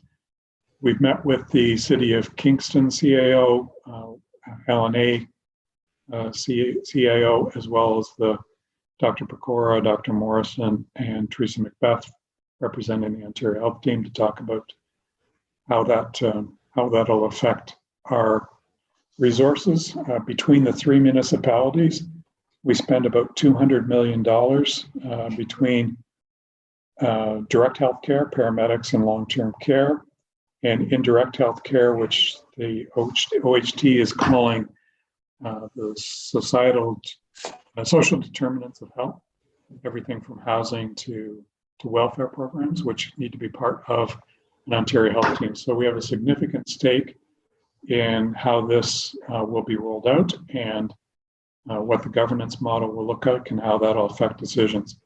Our point when we met with the health team last week was that typically decisions on healthcare have impacts on our ability to deliver. A couple of, an example from the past is the change to aging in place, which meant that it completely changed the resident profile a fair amount and dramatically increased the number of paramedic calls, which drove up our tax dollars.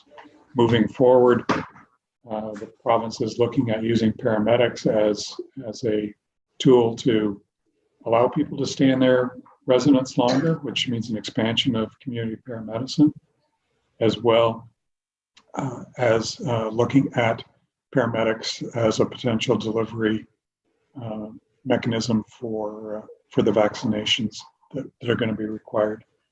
So those decisions will impact our costs and will have impacts on our bottom line. As you know, we split the municipal share with the City of Kingston, but our costs have continued to increase above inflation and are generally tied to the inflationary index for healthcare, which is hovering between 4% and 5%, rather than regular inflation at 2%. So we'll continue with those meetings and loop back in the wardens at some point soon to talk about what is the role of governance. There's quite a distinction between municipal council that is elected to make funding decisions on behalf of their residents and the board of directors at a hospital or at an agency. that are only making spending decisions. So, you know, our position has been that our councils need to be at the table to understand the impacts on the taxes that we do raise for healthcare, so that we can plan for those decisions and have input before they're made, not after they're made. Just a bit of an update on the Wards Caucus and the Leadership Council, and we do have a Leadership Council meeting this afternoon to look at the future of the economy of Eastern Ontario and work that we're doing with Limestone Analytics, and Councillor Higgins, as co-chair of that, has been leading that charge, and we've been very fortunate to be able to meet with ministry staff, Federation of Canadian Municipalities, as well as MPPs to look at what the economy of Eastern Ontario looks like. Also made a presentation to AMO.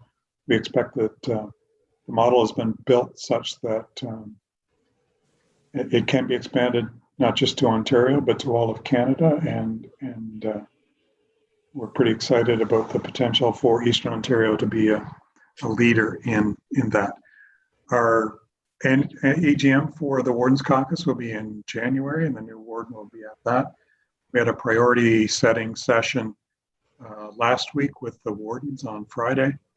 The general lay of the land is that the outgoing wardens set the priority for Roma in January, and then the new wardens set the priorities for AMO in August. So we had our priority setting session that will come to the AGM in January as part of our pre-planning for the meetings at Roma.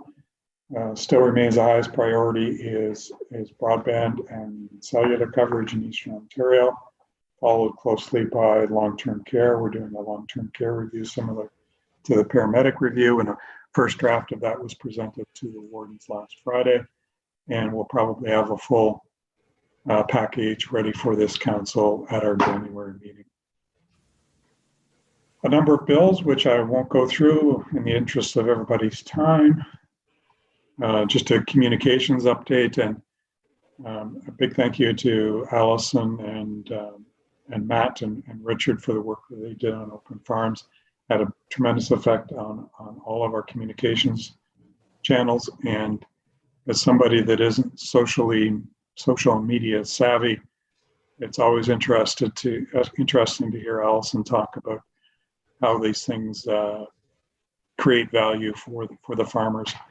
And I was lucky enough to view all 14 of the 90-second videos, and I was just amazed at the variety of farm activities being undertaken in Frontenac and the passion that people have for farming, and I think that really came across. The planning department updates, as of the end of October, we passed the total number of applications that we had in 2019, which was a record-setting year. Will be over 100 applications for 2020. South Frontenac is also ahead of their schedule, and they had just about 100 last year, just over 100. So between us, will be well over 200 applications in the county for planning applications, and we don't see a slowdown in that. Also looking at the appeal period for Ardagh Lake that council approved in October, ending mid-November, and Willowbrook Estates Phase 2 resubmission of a planning application that staff are looking at. And we continue to move forward on the communal servicing study. And the most recent meeting was last week, and we're still targeting the end of the year for a report back to County Council. These are the November planning applications. And just on a final note, the retirement of Grant Searson from Marine Services after 22 years. And a big hearty thank you to Grant and the Marine Services staff for all they do for the Howe Island residents in servicing the county. So with that, Madam Chair, if there are any questions, I'll stop sharing my screen. Okay, any questions or comments from anyone? Okay, Dennis? Yeah, I had a question for Kelly on the province's announcement to increase 4 hours of care at long-term care homes. In the announcement, they mentioned they're running about 2.75 across the province now, and they're going to phase into 4 hours. And I wonder how that might affect us in our budget for 2021. Is there a possibility we might get some extra funding because of that announcement? Yeah, that's a really good question. And there was considerable discussion at the Warden's Caucus meeting last week as well. And basically the province has followed the Warden's Caucus suggestion to phase it in over 4 years. The difficulty is in how you count the 4 hours of care. So the provincial proposal, as we read it, does not include things like occupational therapy or the nutritionist that visits everybody. They only include nurse practitioners, RNs, RPNs, and PSWs in their calculations. So the figures that we look at in our budget are different than what the province talks about. And one of our asks at the Warden's Caucus is that there be a standard definition, and it looks like the province has centered on direct bedside care by professional nursing staff. So that will actually mean that we're undercounting our needs, but we're not quite sure. The other ask that we have at the Warden's Caucus, and I also sit on the AMO task force that's supporting AMO in their presentations to the Long-Term Care Commission, is that the allocation be per bed, so that individual county homes, for example, the 15 county homes in Eastern Ontario, are slightly above the count of the rest of the province.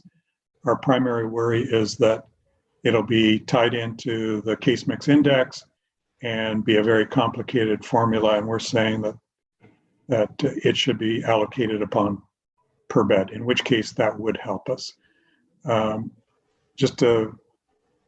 The total amount that we're looking at in our budget for the allocation for 2021 is about $34,000. Having said that, I'm not sure how the province is going to roll it out. Certainly the Warden's Caucus and AMO has been saying, if you're going to roll this out, it needs to be 100% funding. But they've mandated that each home have a infection prevention and control person, and the funding for that through to the end of March next year is $25,000, which doesn't come anywhere close to providing an IPAC professional. So I think that's a long-winded way of saying I share your concerns. There is hope that there's going to be some budget relief, but the devil will be in the details. Okay, Ron Higgins. You're on mute, Ron. Ron, you're on mute. Sorry about that. Just to follow up, Kelly, I'm not sure I'm understanding what you just said. You said that we may be undercounting for getting to 4 hours of care. Then you also mentioned that the province is looking at it for direct care, not nutrition and stuff like that. And in our budget meetings, for us to get the 4 hour care based on what you presented to us would take about 8 years to get there. If we just looked at the direct care, would that bring it down to 4 years as an example? It actually works the other way, Ron, and we're in year 3 of 7 or 4 of 7. I can't remember which on our implementation. To be there by 2024. But in our calculation, we include things like the occupational therapist, the recreation therapist, the dietitian. We even include pastoral care, anybody that has direct patient contact. So what the province is saying is that they want to get to 4 hours of bedside care, and they're only going to count nurse practitioners, RNs, RPNs, and PSWs. So it actually may stretch out the timing, but until we see the actual final definition, I can't give you a definitive answer as to what the timelines will look like. But. Okay, thank you. Okay, any other questions or comments? Okay, if not, let's move on to our next agenda item. And we have a motion about surplus transfer. Jeanette? That's moved by Councillor Doyle and seconded by Councillor Higgins. Resolved that Council of the County of Frontenac receive the Corporate Services 2019 surplus transfer to stabilization reserve report for information, and further that Council authorize the transfer of $158,729.99 to the stabilization reserve. Any questions or comments? I think the background information explained it very well. Okay, hearing none. All those in favor? You see your hands? Anybody opposed? Motion's carried. Budget levy phase-in for rural transportation. That's moved by Councillor Rebel, seconded by Councillor McDonald. Resolved that the Council of the County of Frontenac receive the Corporate Services 2021 budget levy phase-in for rural transportation, and further that Council accepts the phase-in schedule to move the contribution to rural transportation to the levy over 6 years. Okay, any discussion? This was what we discussed at budget time. Okay, seeing no hands. All those in favor? Motion's carried. Frontenac Howe Island Ferry fees and fare schedules.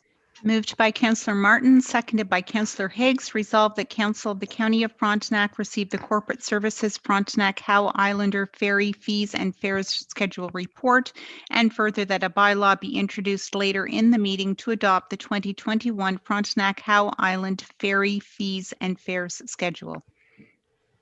Any questions or comments? Dennis?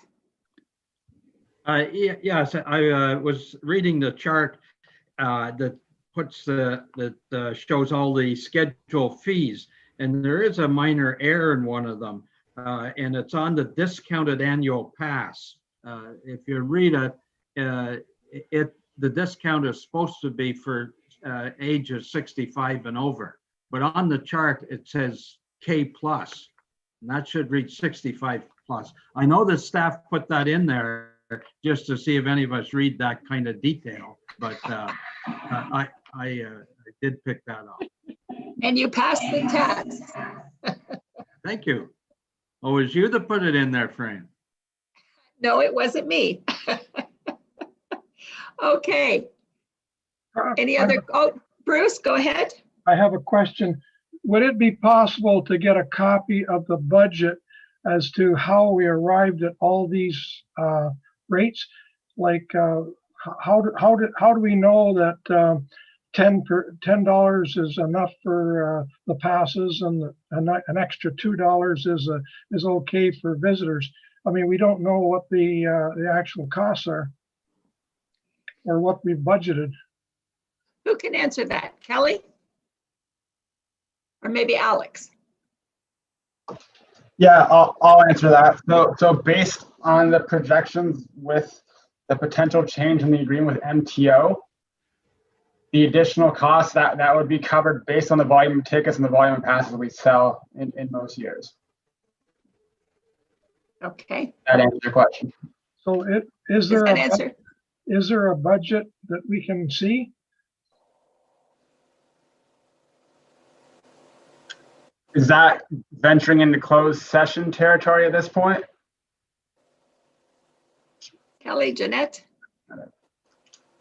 I think the easiest answer is that Alex and Darlene can review it with both Councillor Doyle and Councillor Higgs and show them the numbers. It's also the exact same thing has been presented at Howe Island. We just mirror or at Frontenac Islands, we just mirror what they're doing. That's probably the easiest way to solve that if you two are okay with that. Okay. Dennis? Yeah, yes, and we have that detail. Maybe Bruce, you can get Darlene to send it to you. We approved it at our council meeting as well. Okay. Okay. Any further discussion? All those in, Ron Van de Waal, sorry. This is from the last one. I had my hand up then too, but that's great. I'm sorry. That's okay. I think 6 years is way too long to repay the rural transportation. I think we should take it out of the reserve, pay it, and get it into the tax roll. Okay. That's essentially what the phase-in does. It phase-ins in the tax impact. So if you look at the report, so Yeah, we will it's just use reserves to make up the difference, but we'll only be putting 1/3 of that on the taxes in each given year. That reduces the impact from roughly 1% per year to 1/3% per year. Yeah, it's just spreading Oh, it out. We might actually get a budget that's 2% sometime. You never know. Okay, that motion's already passed, so we take your comments under consideration, but we're dealing with the ferry motion right now that's on the floor. Okay, all Just those take in my favor? comment. We did take it, yes. All those in favor? Motion's carried. All right. Corporate services, AODA website compliance. Moved by Councillor Doyle and seconded by Councillor Higgins, whereas Section 14.4 of Ontario Regulation 19111 under the Accessibility for Ontarians with Disabilities Act requires designated public sector organizations to conform to WCAG 2.0 level AA by January 1, 2021, and whereas the county remains committed to the provision of accessible goods and services, and whereas the county provides accommodations to meet any stated accessibility need where possible, and whereas the declared pandemic COVID-19 has impacted the finance and other resources of the county, and whereas the Accessibility for Ontarians with Disabilities Act contemplates the need to consider technical or economic considerations in the implementation of accessibility standards, therefore be it resolved that the Corporation of the County of Frontenac requests that the Province of Ontario extend the compliance deadline stated in Section 14.4 of Ontario Regulation 19111 to require designated public sector organizations to meet compliance standards by a minimum of 1 year to at least January 1, 2022, and further that the Corporation of the County of Frontenac requests that the Province of Ontario consider providing funding for training and to support training resources to municipalities to meet these compliance standards, and further that a copy of this resolution be forwarded to the Honourable Doug Ford, Premier of Ontario, Ian MacArthur, MPP Kingston and the Islands, MPP Randy Hillier, Lanark, Frontenac, Kingston, the Association of Municipalities of Ontario, and the Association of Municipal Managers, Clerks and Treasurers of Ontario, and all Ontario municipalities. Any discussion on the motion? All those in favor? Motion's carried. All right. Application for COVID resilience infrastructure stream funding. Moved by Councillor MacDonald, seconded by Councillor Higgs, be it resolved that the Council of the County of Frontenac authorize staff to submit a grant application to the COVID-19 Resilience Infrastructure Stream funding, and further that staff report back to Council on any successful application for Council's final decision prior to the execution of any funding agreements. Any discussion? Bill? Yes, I just have a question through Madam Warden in regard if we were successful on getting any funding for any of the projects we might be interested in doing.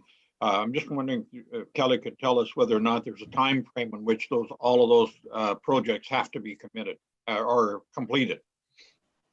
Yeah, the application deadline is December the 21st. They expect that the turnaround time on the approvals will be fairly quick. They have to start before September 1st and end before December 31st of next year of 2021. So it's a fairly small window. Thank you. Okay. Okay, all those in favor? Let me see your hands. Motion's carried. All right. Planning and Economic Development Partnership Renewal with the Verona ATV Club.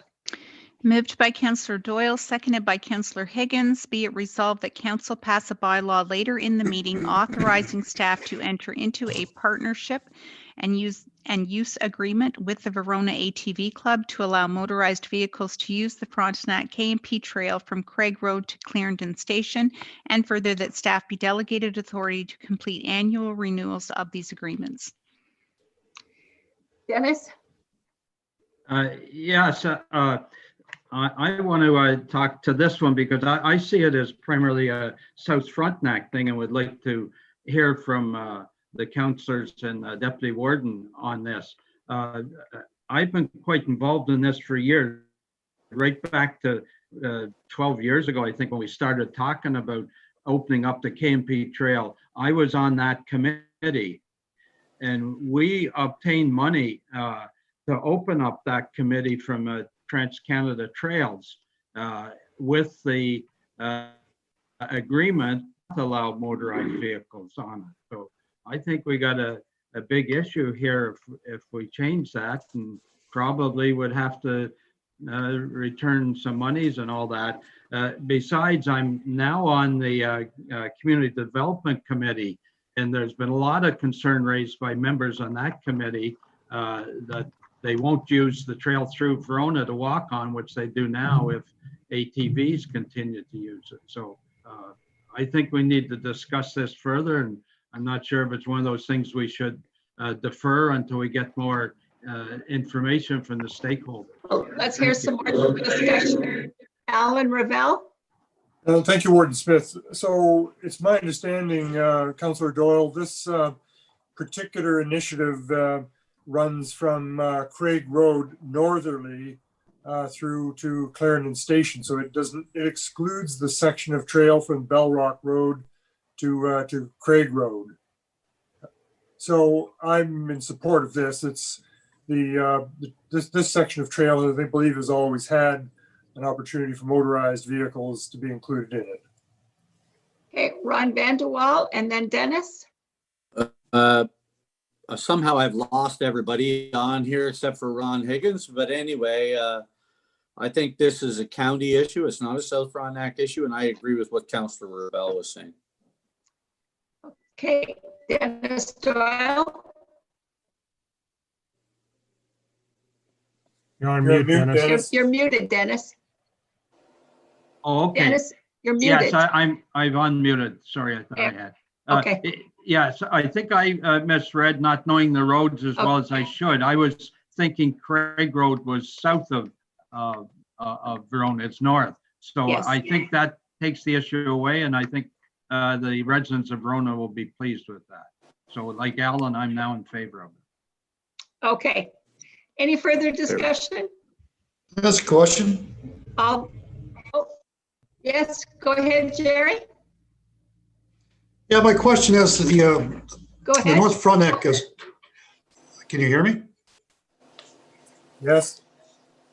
Off and on. Keep going. All right. The North Frontenac snowmobile community traditionally go north to Bancroft, Pembroke, in that area.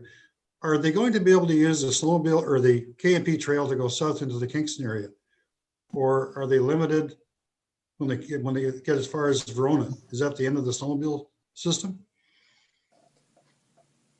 Ron Vanderwall?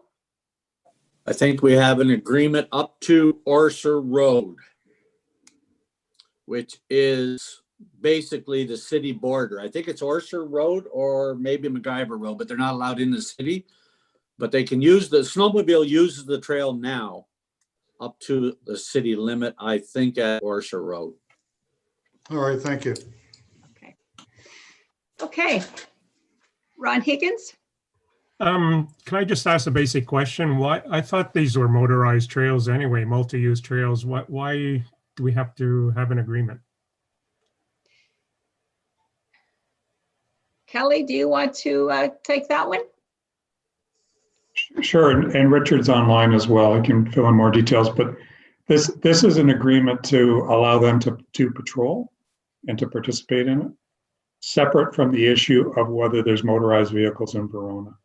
So this is formalizing our agreement with this group to allow them to do patrols on our behalf, which is a good thing. So in that case, I think the motion is not spelled out correctly. We should spell it out based on what you just said.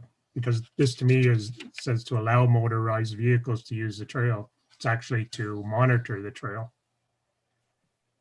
Well, there's a partnership agreement which includes the monitoring and the use, I believe. In the background, we don't actually have the total agreement here, do we? I think we just have the background information. Is that right, Kelly? The only point I want to stress here, Warden, is that we allow motorized vehicles, and this is reading, we're doing a special thing for AT Club to let them use it when they can use it anyway. So I think this motion should be spelled out. What it's actually saying is to monitor and monitor the trails, I guess is what Kelly said. The partnership agreement is attached to the agenda, Madam Warden, and it lays out exactly what they're allowed to do. Right. Yes. So it's for maintenance and upkeep of the subject lands. So without that, they can't, and to provide for insurance requirements. So without that, they can't be a partner. Okay. I totally agree with that, Kelly. Sorry, I just want to finish my comment, Morton, if Sorry, you may. go ahead. I just want to make the comment that the motion, for transparency to the public, the motion reads to allow motorized vehicles to use a trail when actually we're entering a partnership to let them monitor and help us with the trails, not to use the trails. Ron Vanderwall? I was just going to give some clarity in the report. It says they cut trees off it. They have an arborist. They're going to be controlling it. They'll be doing all of those things. That's why it's a partnership. Now, the motion, the text of the motion says authorized motorized use. Kelly, I'm going to pull my headset so Richard can hear the conversation. We're having a conversation. I'll go back. Somebody needs I'm to not turn hearing off their mic. Kelly? I think the motion, perhaps we could delete the to allow motorized vehicles and just to leave it at a partnership and a use agreement. If that reduces confusion. I mean, the agreement in my mind is fairly clear what they're allowed to do. Perhaps the motion goes a little further than council's. Now, technically, it'll allow them to use motorized vehicles on that stretch, but they've always been allowed to. So, as the mover, I'll take that as a friendly amendment. Okay, who's the seconder? Ron? Higgins, yeah, okay. Yep. So we're taking out to allow motorized vehicles out of that motion. All right, all those in favor? Sorry, Madam Warden, you would be voting on the amendment first. Sorry, okay. All those in favor of the amendment? Carried. Now, all those in favor of the motion? Hands up, carried. All right, information from reports. Any questions or comments there? Reports from council liaison. Councillor Higgs, emergency and transportation. Yes, on this report, it's very brief in that everything is working fine at the ferry. Passengers are being encouraged to use the touchless option for payment. And if they have to pay cash, they have to wear a face mask when they pass the money through to the operator. And in the paramedic side, Gail is reporting that the operating is working as normal. Thank you. Okay, thank you. Long-term care, Councillor Martin. I've been purposely staying away from Fairmont Homes, but Susan has been sending out a monthly update by email, and it's comprehensive. It covers all the issues. She's doing an excellent job under a lot of pressure. And I think she needs a special thanks for someone just stepped into a brand new job. She's doing an exceptional job. Thank you. Agreed, Jerry, agreed, 100%. Corporate services, Councillor McDonald. Due to the shutdown again, I have not had a meeting with Alex, but given that we were through the budget process just recently, I figured that the information provided in the package would be an update. Thank you. Okay. Planning and Economic Development, Councillor Revel. Thank you, Warden Smith.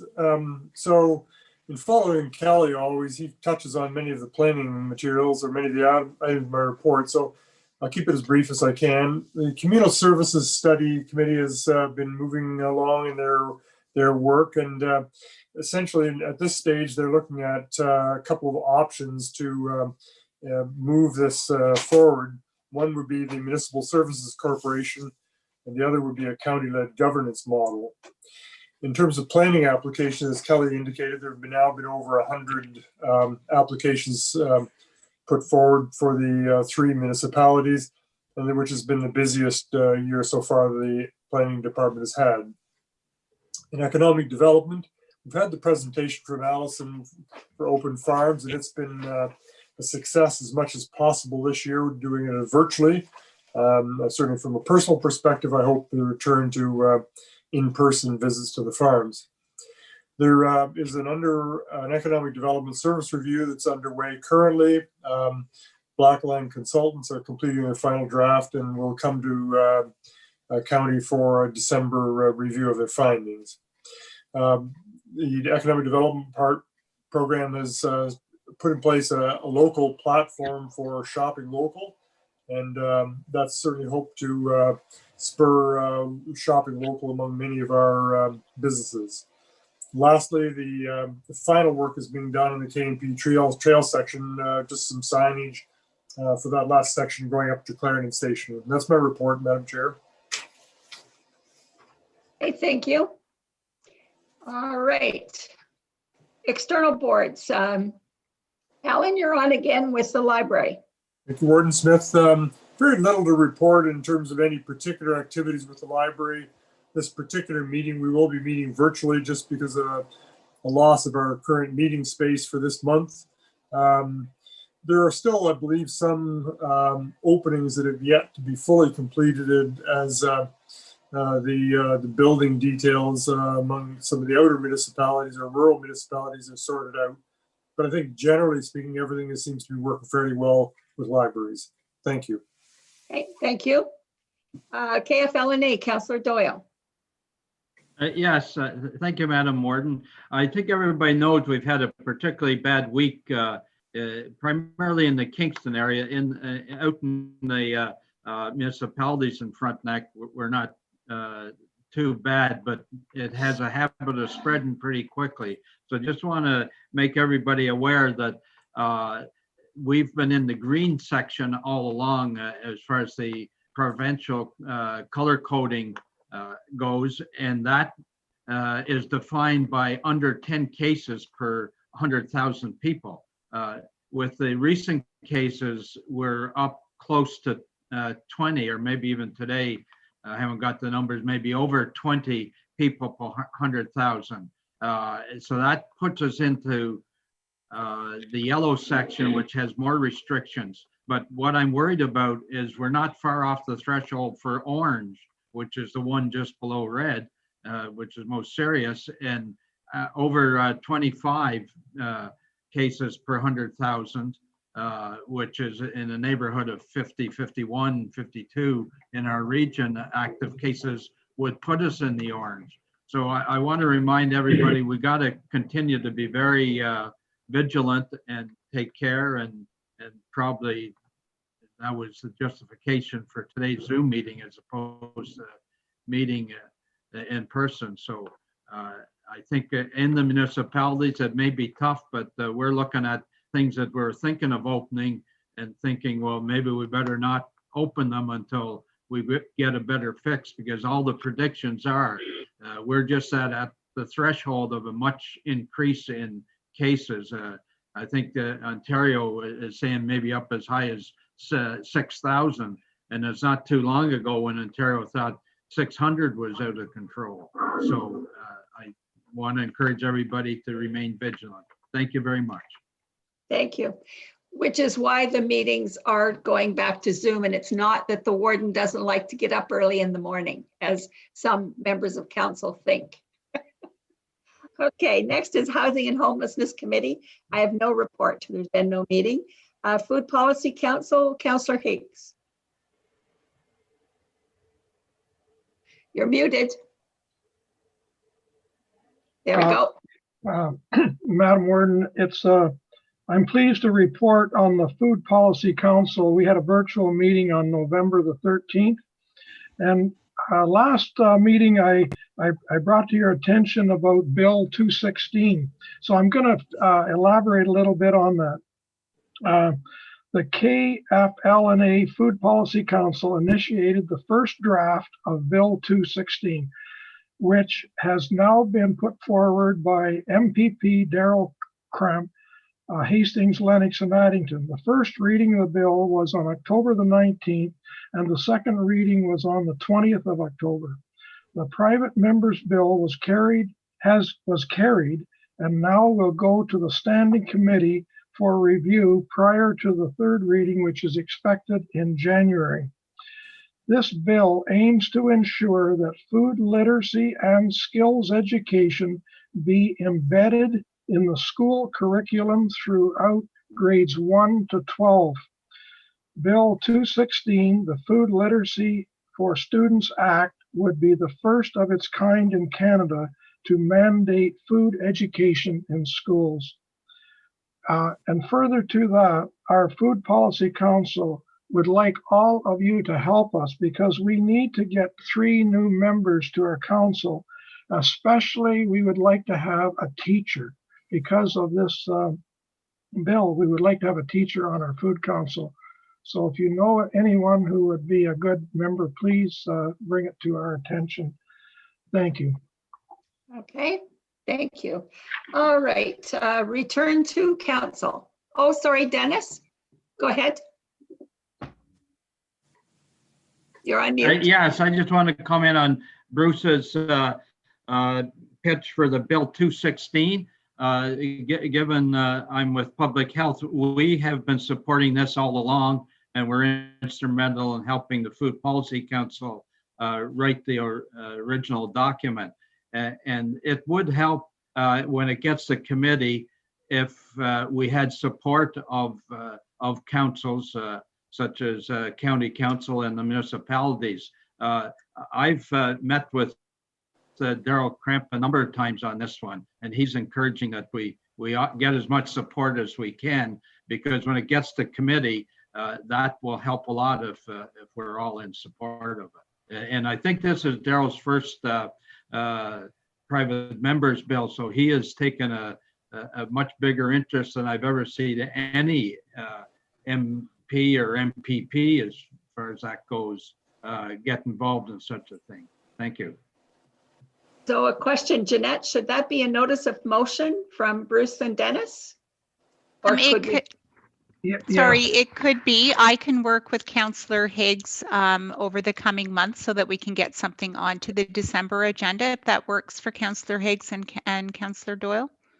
I think that will work for you. That's perfect. Thank you. Yeah, that would be fine, as long as we get it in there before the January date, you know. If you do your work now, we'll bring it to the December 16th council meeting. No, that would be good. Okay, all right. So let's return to council motion. Sorry, moved by Councillor Martin, seconded by Councillor Rebel, that council revert from committee of the whole council to council. Okay, and now we have a motion to adopt the report of the committee of the whole. Sorry, Warden Smith, you just need to call the question on that. Oh, I'm sorry. Yes, sorry, getting tired here. Okay, all those in favor? Motion's carried. Moved by Deputy Warden Vandewaal, seconded by Councillor McDonald, that the report of the Committee of the Whole Council be adopted and that the necessary actions or bylaws be enacted. Any discussion? All those in favor? Motion's carried. Okay, our correspondence regarding the Tri-Board RFP for bus services. Councillor Vandewaal is leaving us. And we have a motion. It's a long one. So that's moved, Warden Smith, my apologies. It is moved by yourself, so you would need to put the chair over to Deputy Warden Vanderwall, Which won't work. who's left Could the meeting. Could someone else move the motion? Dennis, you'll move it? Okay. Yes. So Dennis will move it instead of myself. Okay, moved by Councillor Doyle, seconded by Councillor Higgins, that Council receive the correspondence from Jack Moreland, Steve and Jen Dunham, and Jenny and Mitch Cox, who are local school bus operators within the Tri-Board Transportation Services. And whereas the Tri-Board Transportation Services are intending to use an RFP for school bus services in later in November, and whereas the Tri-Board School Bus Operators Association has sent a letter to Gord Taylor of Tri-Board Transportation Services expressing their concerns with the board's upcoming RFP process, which would force small and medium-sized local companies out of business. And whereas the local bus operators employ dedicated and loyal drivers who live within our communities, who are familiar with our unique rural area and take great pride in the safety of the students even during the winter months when we experience inclement weather. And whereas the County of Frontenac is a rural municipality who prides itself in the number of small family-run businesses which are essential for our residents, including our bus operators who take great care in transporting the young people to our schools. Now, therefore, be it resolved that Council support the Tri-Board School Bus Operators Association and our local school bus operators, and request that the Tri-Board Transportation not proceed with an RFP for school bus services given the present environment we are under with COVID-19 pandemic, but work together on a solution to retain our local operators. And further, that we forward a copy of this resolution to Gord Taylor of the Tri-Board Transportation Services, the Directors of Education for Limestone District School Board, Algonquin and Lakeshore Catholic School Board, and Hastings and Prince Edward District School Board, along with the trustees and chairs of the board that serve the County of Frontenac, Scott Reed, MP, Randy Hillier, MPP, Premier Doug Ford, Minister of Education Steve Lisi, and the other Frontenac municipalities. Okay, any questions or comments on the motion? Dennis? You're muted? Yeah. Okay. Yes, I got it now. I was wondering if we should copy the MPPs in the other areas as well, like out in LNA, like Darrell Cramp, and I think Prince Edward County is involved too, so it'd be Todd Smith, I believe. Jeanette, can those be easily added or just copied? We would just need a motion to amend to include the MPPs for Lanark. Sorry, for who, Councillor Doyle? The other counties around us, Dennis? All the ones in that Tri-Board catchment. I believe it's Darrell Cramp, Todd Smith, and maybe there's one to the east of us as well. Okay. So I'll second the motion, Madam Warden. Moved by Dennis, seconded by Alan. All those in favor of the amendment? Hands up. Okay, amendment passed. All those in favor of the motion? Oh, sorry, Ron, did you want to say something? Yeah, I do want Okay. to say something. Has anybody actually talked to Gord Taylor and asked him why he's doing this, or if he can back off a bit?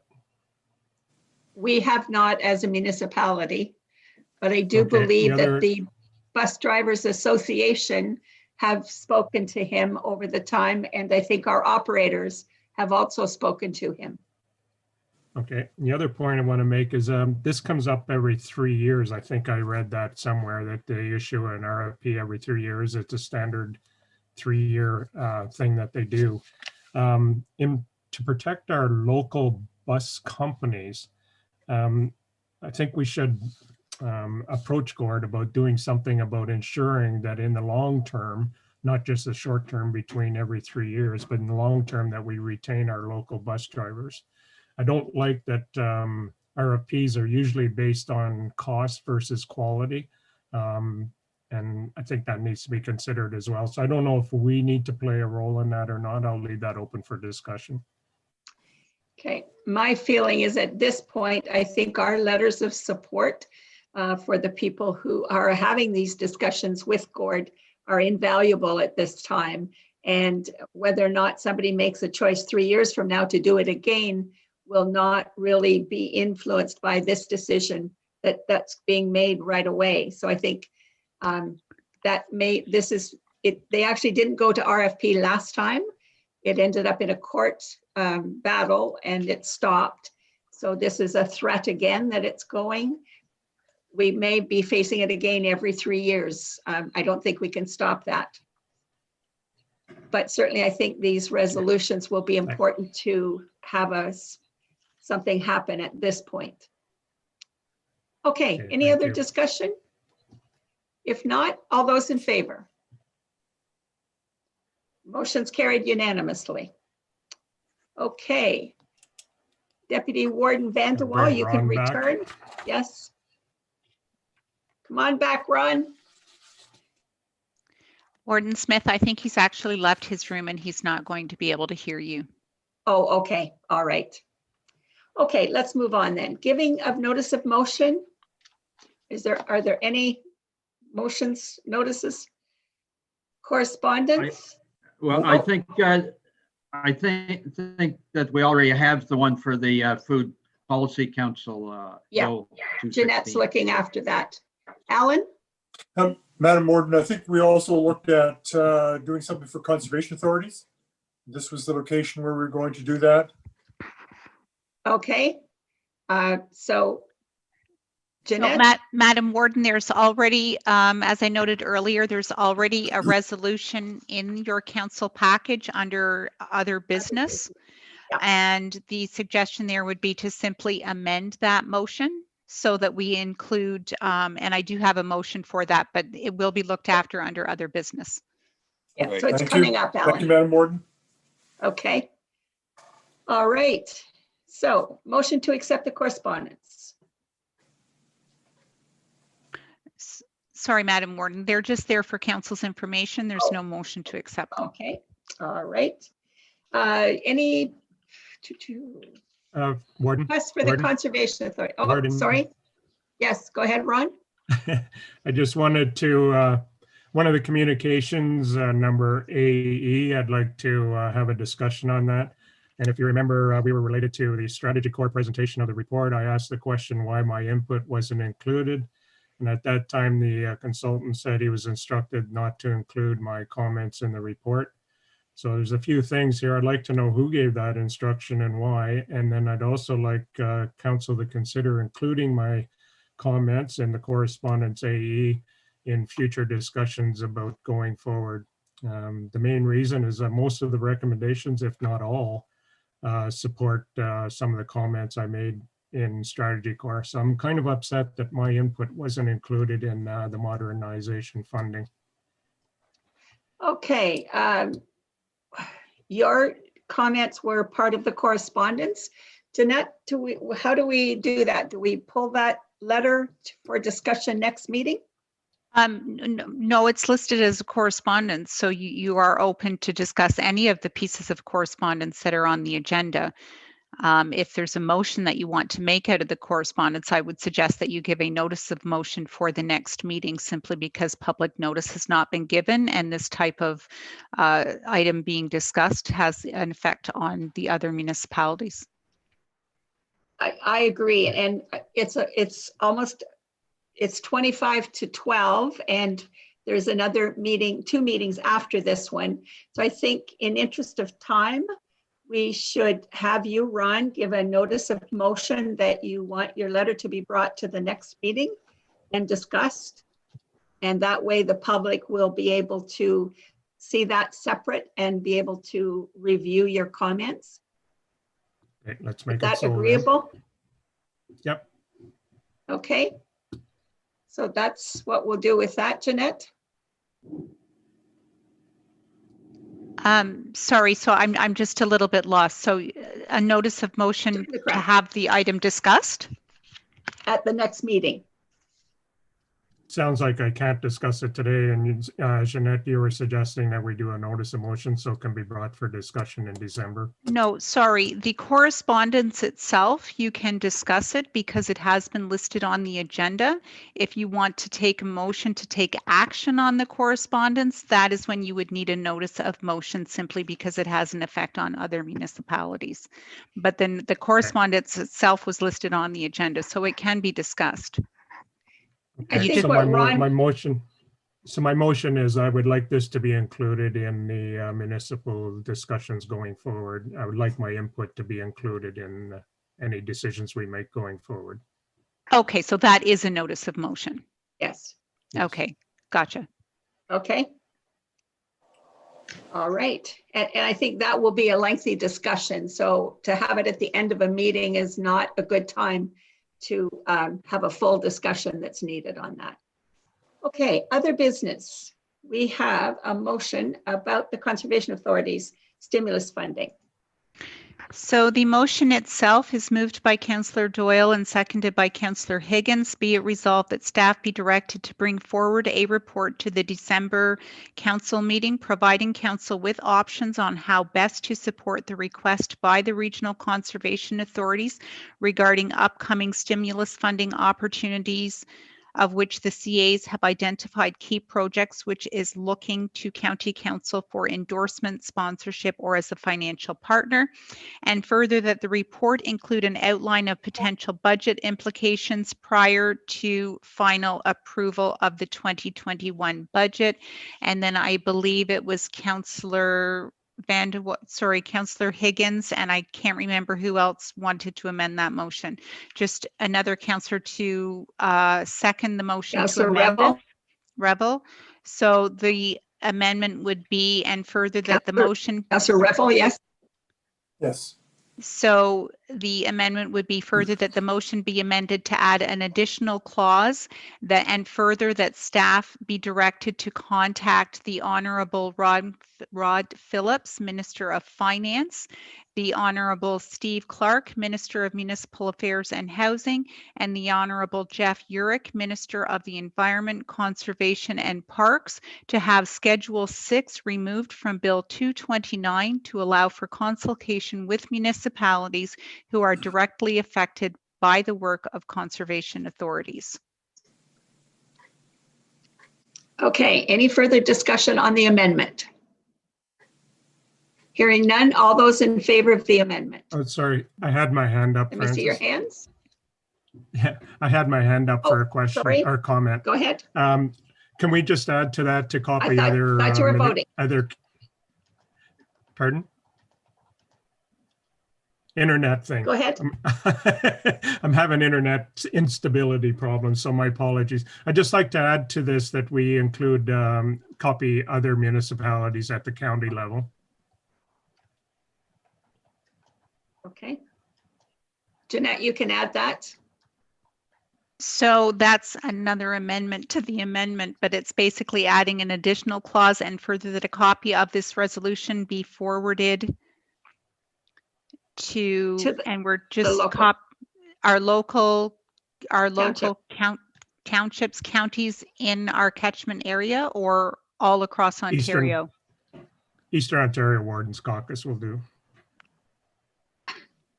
Let's get everybody into this motion so we don't have to have 3 amendments. Can we not just add it to the first amendment, Jeanette? Well, yes, you can. My apologies. I see Councillor Higgins was the mover of that. So yes, it can be. Good, good. All right, so everybody and their dog's going to get a copy of this. So any further discussion? All those in favor? The amendment? Motion's carried. All right, that's the amendment, yes. Now, on the first motion, any discussion? All those in favor?